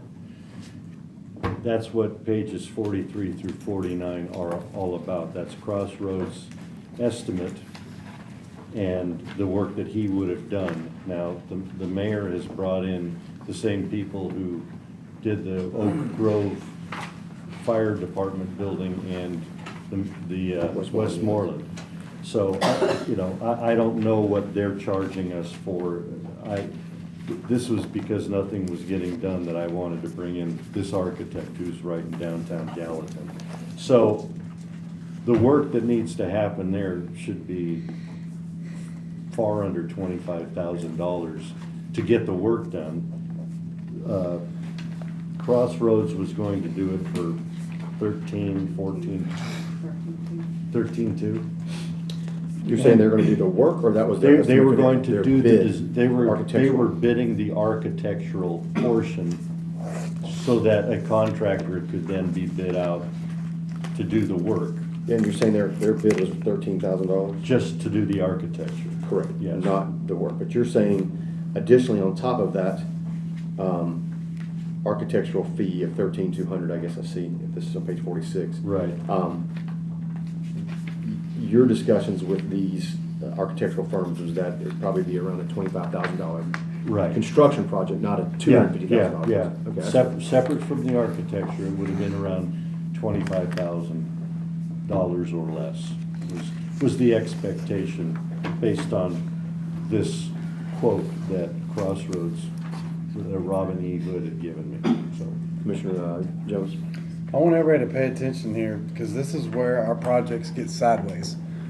We've got, somebody's gonna go out and bid this thing and guarantee to stay under $250,000, and I have no doubt they will come back with an awesome building or an awesome addition.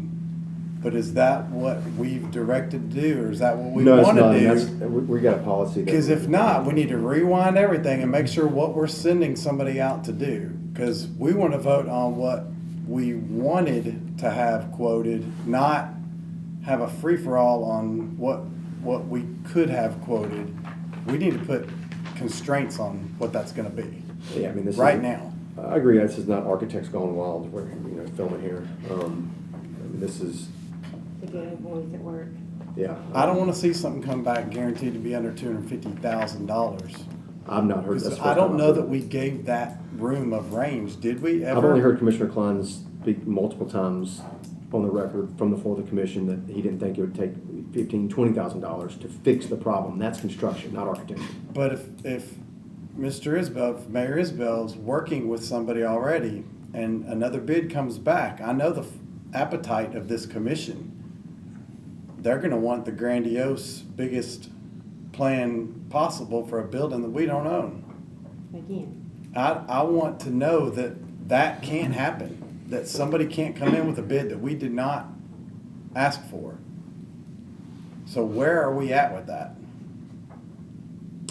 He's working with a company. I don't have an answer He's to your made a question, but I don't know suggestion. if we can address that to Mr. Sittler if he has one, or to Dustin or Scott if they have an answer to that question based on how this process is working. So I don't know if. Well, I mean, it may be a misunderstanding. Like, if the mayor's operating on old information, then I want to know. And is that something we can just stop right now and just say, sorry, that was bad information? It's news to me on $250,000. I've never heard that before, so, or I don't remember it. That was a preliminary estimate that was given by by Marshall when he drew out the plans. So that's where that number came from. Okay. What's gonna happen is y'all authorized me to go get an architect. You said $20,000 up to. Didn't say spend $20,000, said up to $20,000. That architect will come back with plans to this committee and estimates. And at that point, we will make a decision, you will make a decision on those plans.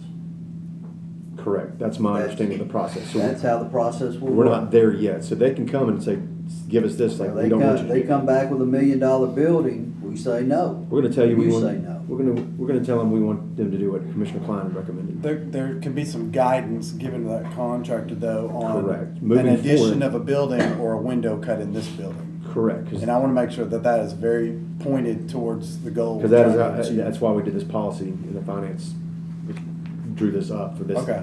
As long as everybody understands that and that's the direction we're going, then I don't have a problem Yeah, and they can come back where they want to, but I mean, it's like, here's your budget, fix it for this. I don't want them to come back with whatever they want to though. I want them, if they can't do it the way we're asking for it to be done, they need to tell us why. Well, at this point, it's beyond our control, because we've already appropriated the money. It's under the county mayor's purview to do it. There's nothing I'm just telling you, there's nothing we can do about it right now until it comes back to this committee. So I understand your frustration. This process has been out of whack.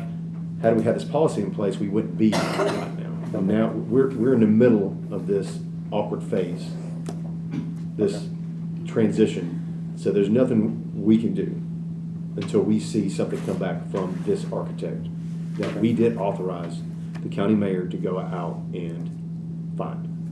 That was a resolution. Commissioner Klein. Mr. Chairman, can we get a copy of the architect workshop's proposal or contract, whatever was used for the purchase order?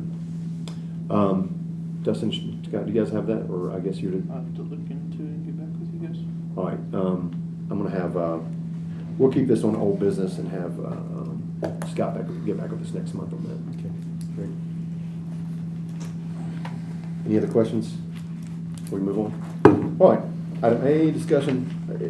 Are you guys okay? Can you look at your calendar to see if March 13th, 2025 at 5:30 PM, we can do a joint That's a meeting? Thursday, I think.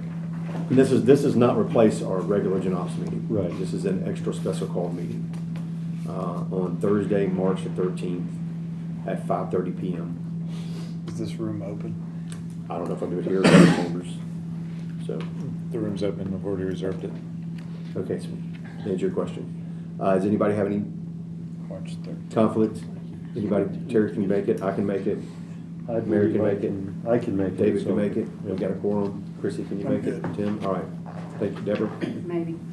So we got at least 6 out of 7, so I think we're good.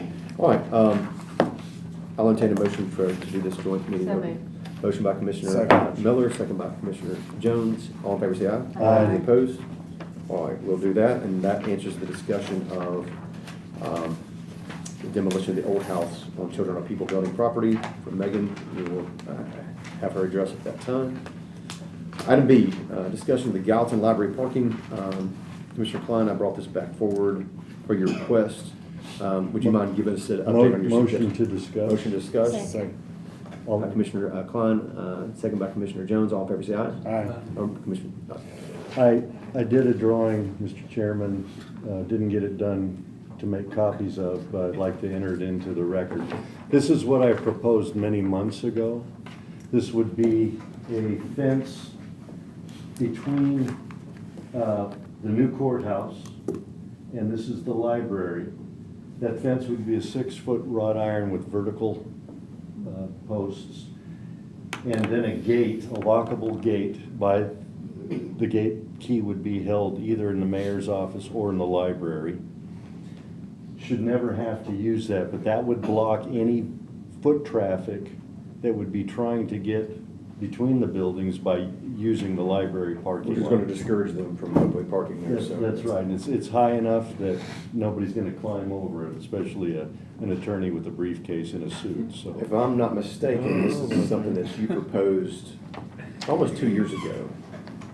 No, a year ago. A year ago? Okay, I felt like it. Yeah. And I got a price for about $2,500 So for the thing. it seems like a pretty logical solution, and we can just, it's a no-brainer to me, so, and I don't think we have to worry about if somebody climbs over and impales himself. I mean, don't be stupid and climb over fences with spires on them. They might break an ankle, Well, I mean, don't climb over fences and trespass.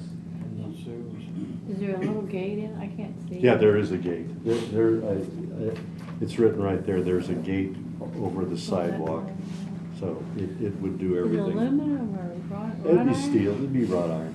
Wrought So- iron. Or wrought iron. Hold on, guys, let's keep it in Yeah. the queue. Commissioner Jones? I just have a question. Has this been run past the commission members that were members of the ad hoc committee to discuss this? Because I know there was some discussion about us closing that committee prematurely, but if they're okay with this, then I'm okay with that. I ran it through by them originally, and they wanted to have a gate at the parking lot that they since found out. I was gone for that meeting. I was out of the country, but the gate at the driveway would be problematic. I don't remember why. Commissioner Janelle?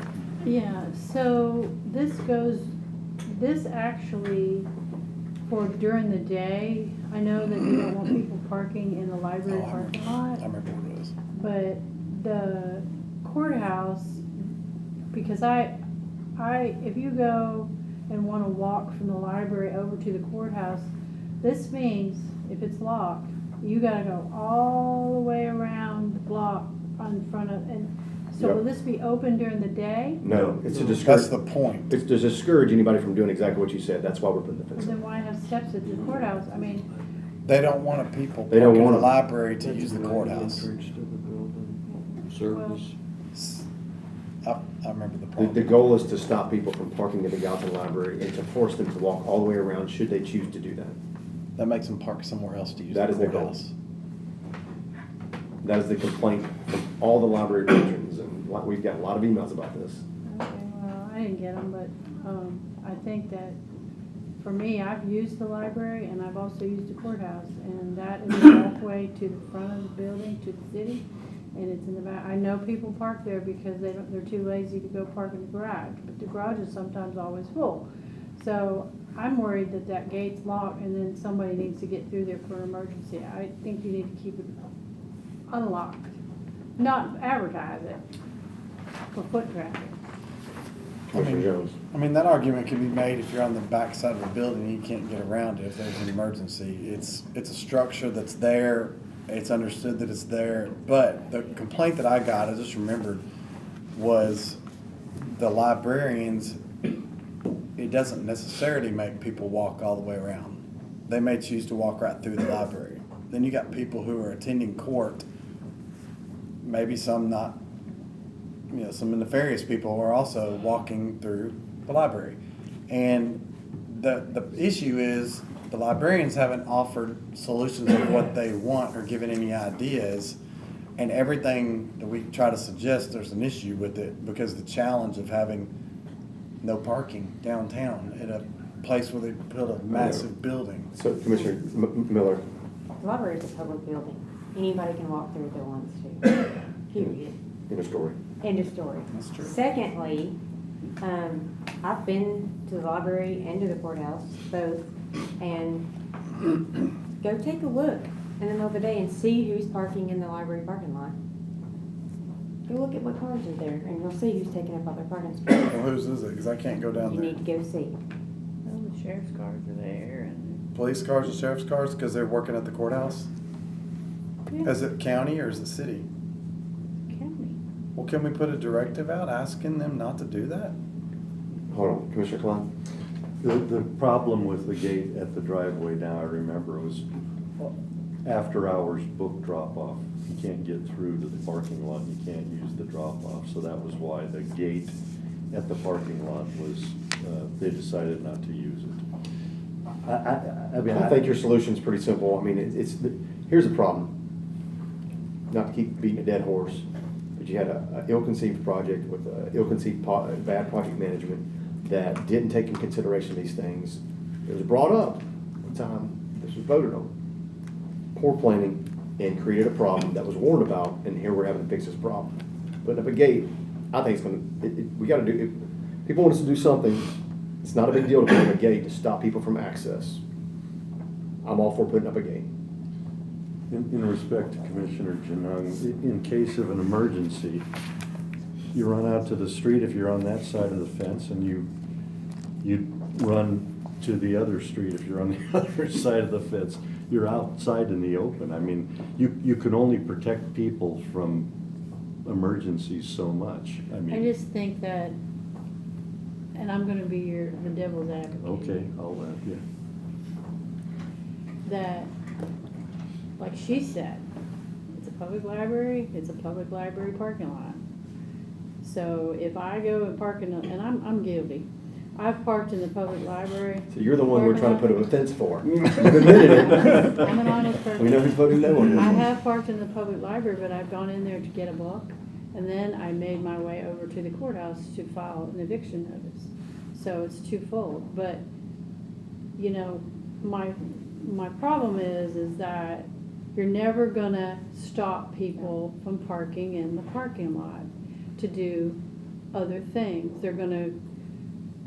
I'm serious, they're gonna go through the library to go to the Courthouse. Yeah, or even the little shops on the square.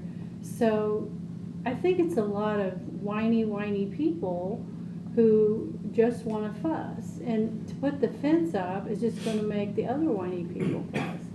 So you're never gonna make anybody happy. And I think it's obstructive, but I don't think it's. Commissioner Miller? I agree with Mary. I think it's obstructive, and I think it's just something else that we're gonna have to maintain and put more money in, and darned if you do and darned if you don't. This group's gonna be mad if you do it, this group's gonna be mad if you don't. So just more taxpayers' money, I think it's pointless, so. Commissioner? I think for $2,500, it's worth a whack. I don't think so. I think it's gonna cause more agitation. Commissioner Jones? I don't mind doing it and trying it, but I think as soon as everybody catches on that all you have to do is park there and walk through the library, that's exactly what's gonna happen. Exactly. I think you're creating more issues. Just do them. Dustin? As a friendly reminder, you still have to get 3 bids. We ain't even got there yet. Well, Touche. I don't have a problem with it. Is there a motion? I make a motion to approve $3,000 for a fence.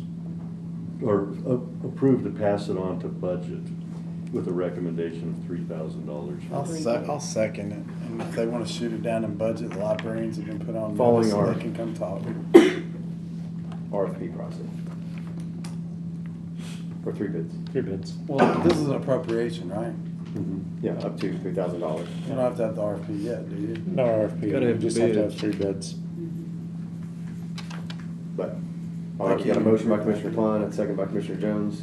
Any further discussion? All in favor say aye. Aye. No. Those opposed? No. 3-3. All right, it fails 3-3. Okay.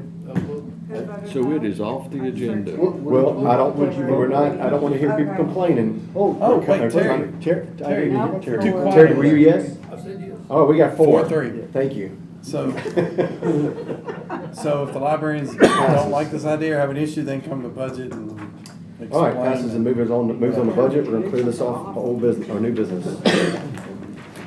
All right, item C is just for information only. It's been discussed several times by Chairman Hyde. It's been discussed several times by Chairman Hyde about Gallatin not paying what they should be paying. He's complained about it often.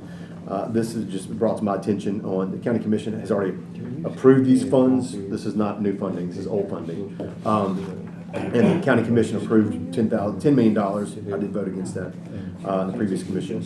But Gallatin owes $7.855 million that they have not yet paid for this project. So I don't know, I mean, I know the budget, it's been on the budget agenda for years of the Gallatin not paying for the courthouse and Gallatin not paying for the storm drain stuff and Gallatin's not paying for 386. But I just wanted to make you guys aware as Mr. Hyde left early, unfortunately, but it was kind of his bemoaning multiple times about this that brought that up. So I just wanted that you guys be aware of kind of where we are with that. It's out of our purview. Nothing for us to do on this, but this is just kind of for information only. So. Off the agenda. Yes, off the agenda. So we're going to remove this off the agenda.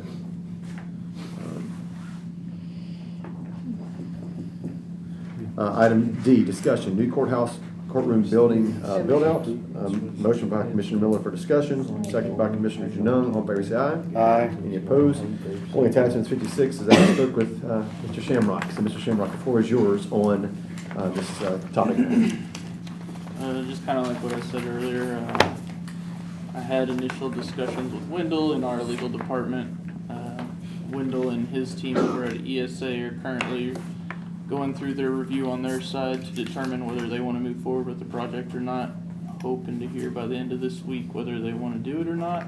If they do, great, we'll move forward with it. If they don't, we're gonna have to put it up to bid and I'll have those conversations about the plans with them. I do have the judges here. I'll entertain a motion to suspend the rules.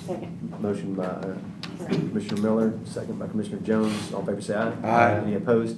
And we have our judges wanted to discuss, I guess, or give input or comments on plans for the new courtroom space that the county commission approved $10 million for in the last budget cycle. Okay. Jeff Thank Gage, floor is yours. Chairman Mansfield and members of the committee, I want to thank you for the opportunity to speak before you tonight.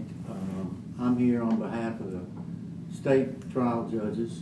The difference between us and general sessions, we're state, we work through the legislature, and all 4 of the judges have the jurisdiction to have jury trials, and that's one of the biggest differences that exists between us and general sessions court. Our courtrooms need areas for jury and technology for them. Now,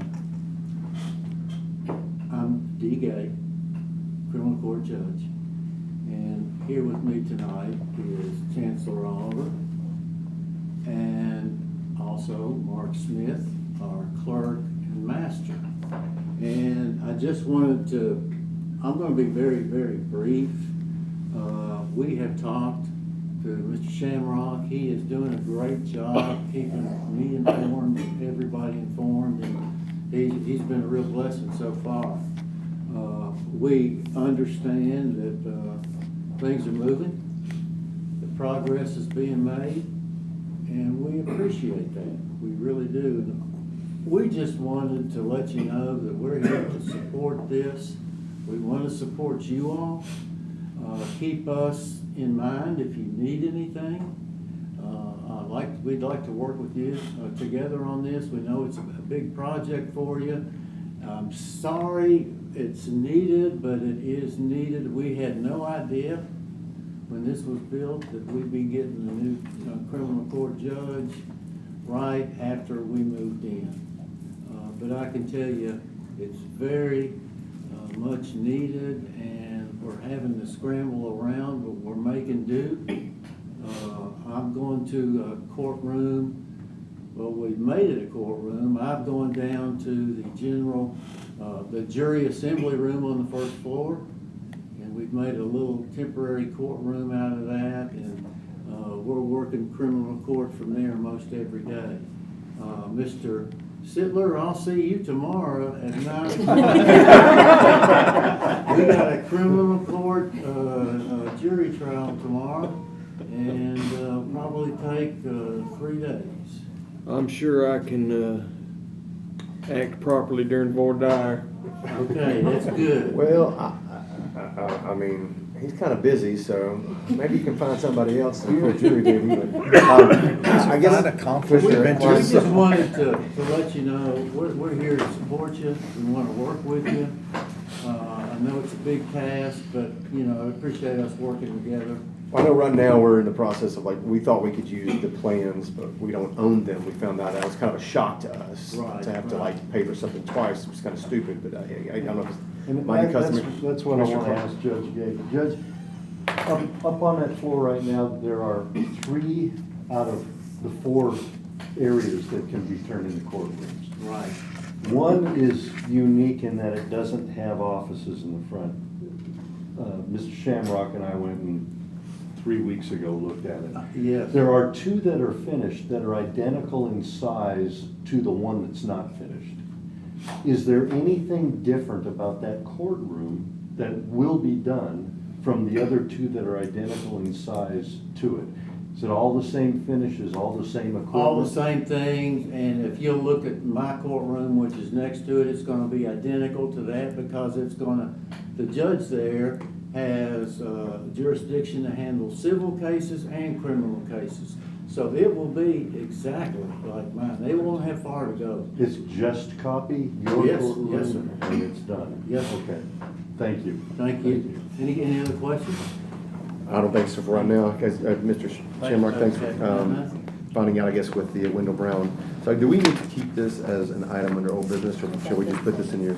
Yeah, We're bring this gonna back in hear from session? him, so it needs to be, right? Well, we can do it under your report, or we can, I don't think we need to have it as an agenda item at this point, because it's part of this report, but. So we're back in session, or we're Yeah, the brought us other back in session, ones yeah. talking?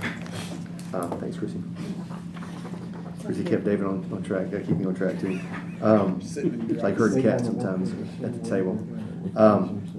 So I don't think there's anything for us to do yet with this until, obviously this is going through that process. So it's not ripe and mature, so I'm gonna remove this without objection, item D. So we will not put that back on, so. Item E, a discussion of Bledsoe Fort Historical Park sign. The county mayor has provided a drawing, and I'll make a motion for discussion.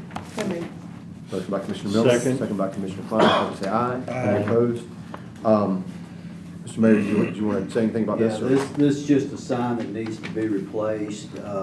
We have an artist rendering of what they wanted to do, and we were working with Toby. Toby gave us an estimate on doing the concrete, the stone foundation. to save us money on that, and then working with CEMC to do the poles, to get those donated, working with them on that. So the rest of it, we had estimated, again, we'll have to go to bid on it, but we've estimated 22,200. We just rounded out to 25,000. And we've got money in the tribal grant left for that, so we can use that money if that passes through budget. Any questions? Commissioner Miller? So the sign now, it's just in disarray, or there's not one, or? Yeah, yeah, it just needs to be replaced. Yeah. Commissioner Jones? Who estimated the cost of this project? Marshall Boyd was working with one vendor just to get us an estimate to have something to work with, and then we'll ship it out to three different bids. I would just like clarification on the front end, just because I know how things go. If I'm a bidder and I hear that there's $25,000 that's estimated, I'm gonna come in really close to that 25,000. But if 25,000 was what it was before we got donated concrete and donated poles from CEMC, that cost is gonna come way down. So I just kind of would like to hear some feedback from Marshall. We on how won't that- tell them what the price is, but We're the telling sign them was, now. the sign was 17,000. And the estimate from Toby on the concrete is 5,200. The sign was 17? Yeah. So I was shocked by the price. Why is it sign? Is it like a marble with like blasted? No, it's. Is it granite or? Let's see. Probably sandblasted wood. I mean, it can't be wood. It's a rounded HED foam side, double sided with painted graphics on each side. 15,000 plus installation of 2,000, 17,000. That meets the historical overlay requirements out in that area. So it has to go through a historical process for this specific specification for this sign. Right, they have that historical overlay. Yeah. So that's where the price came from. So it was more than this before the concrete and poles came in, if I'm Sounds understanding that that way. correct. I mean, Commissioner Jones is asking, the price, Yeah, no, There's more. He just There's gave only the one breakdown. price out there.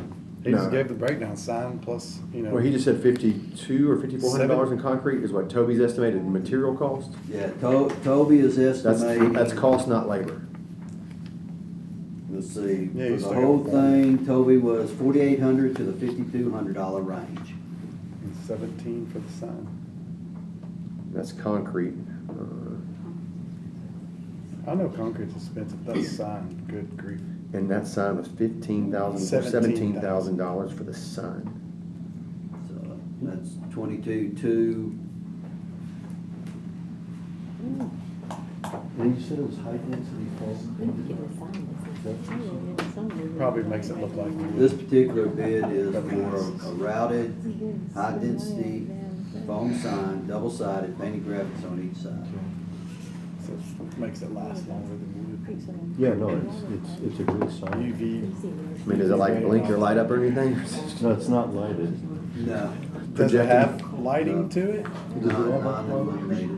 No uplighting or anything? Yeah, there's probably no power where it goes. Do we have a motion that, I guess, the request would be to send this to budget with the recommendation of using tribal funds? As a motion by Commissioner Moss for that. Do we have a second? That's an RFP, I think. What's the difference between? Is there a second for Commissioner Moss's motion? Can I ask a question? Yeah, sure, it was not a second yet, so. Deborah I'll just gave second. a second. Second, Deborah seconded the motion. Go ahead, What, Commissioner I Jones. don't understand what, you're taking it from the travel fund, what is that? Tribal funds is Tribal, some oh, that didn't mind. grant money from the state, Okay. like $70-something thousand that the county has, I know, received the past 2 or 3 years. Yeah, That can be and used for we've used some of it. anything. Okay, I thought you said something. Not travel, it's tribal. Tribal, I get T-R-I-B-A-L. it now, that's fine, yeah. But it's not, doesn't mean tribal in the instance you think of it either, which is kind of weird. So, all Kind right. of falls in line with the Trail of Tears out through there and all that. I own property out there on the river, and that's why Trail of Tears came through there. Okay. Commissioner Jones? Is it a making a motion to send it out to bid? Is It's that already what made we're a doing? no, it's to Okay. send it the budget. That was a Okay. motion to send it the budget. And there's a second by Commissioner Moss and second by Commissioner Holmes. This has to have three Commissioner- bids too, correct? No, Or this would no, have to go because out for an RFP because it's more than the Correct. 15. So you'd have to advertise it, do sealed bids, and then open it. And then also your travel funds do have additional criteria that's set forth in it, much like your ARPA funds, so we'd have to make sure that we are protecting ourselves by using the language that's given to us. Commissioner Klein? In the private development industry, we do a thing called value engineering. And that's something that's done to look at costs and if the materials are the best suited. It just takes the whole project, the specification, and analyzes it from a value engineering standpoint. Is that part of, do we do that at all with this? Is that part of, I didn't remember seeing it in David Lawing's new system. Is that something that we can do? I guess would be the question. We'll have to read the policy in depth again. I do not have to answer that question off of my memory. I don't know how to answer your question. Scott or Dustin, does that ring a bell at all? It does not ring a bell at all. Engineering? Okay. All right, well, we'll look into that. Basically, it's just achieving the same purpose with a different route. Hold on. We got a motion, we got a second. Any more discussion? All in favor, say aye. Aye. Any opposed? None opposed? All right. We'll remove that from the agenda. It goes to budget. Item F, disposal of surplus county property. Have a motion? So moved. To approve? To approve. Disposal meaning sending it out. Motion by Commissioner Klein and second by Commissioner Janung. Any discussion? Commissioner Jones? Is that just sending it out to gov deals? It's auction. No, this is the, Surplus. well, yeah, this would be the, go through that process. Okay. Why didn't they fix it? It's a good truck, 2020. It was wrecked and it runs. Why didn't they fix it? Is it total? Is it total? So it runs, but it's total. It's total. Well, it's toast. Yeah, it's It doesn't say that in there. It says wrecked but runs. Wrecked but runs, so that's kind of It'll deceiving. still turn over, but it's not gonna go very far. So it needs to say total. Because that's an issue with people buying a truck that's totaled, you know, that's a title issue. All right. All in favor, say aye. Aye. Any opposed? All right. Motion to adjourn. Second. Aye. Deborah. Deborah. It's only an hour and a half. Or two. No, You're welcome, 2 because I hours. was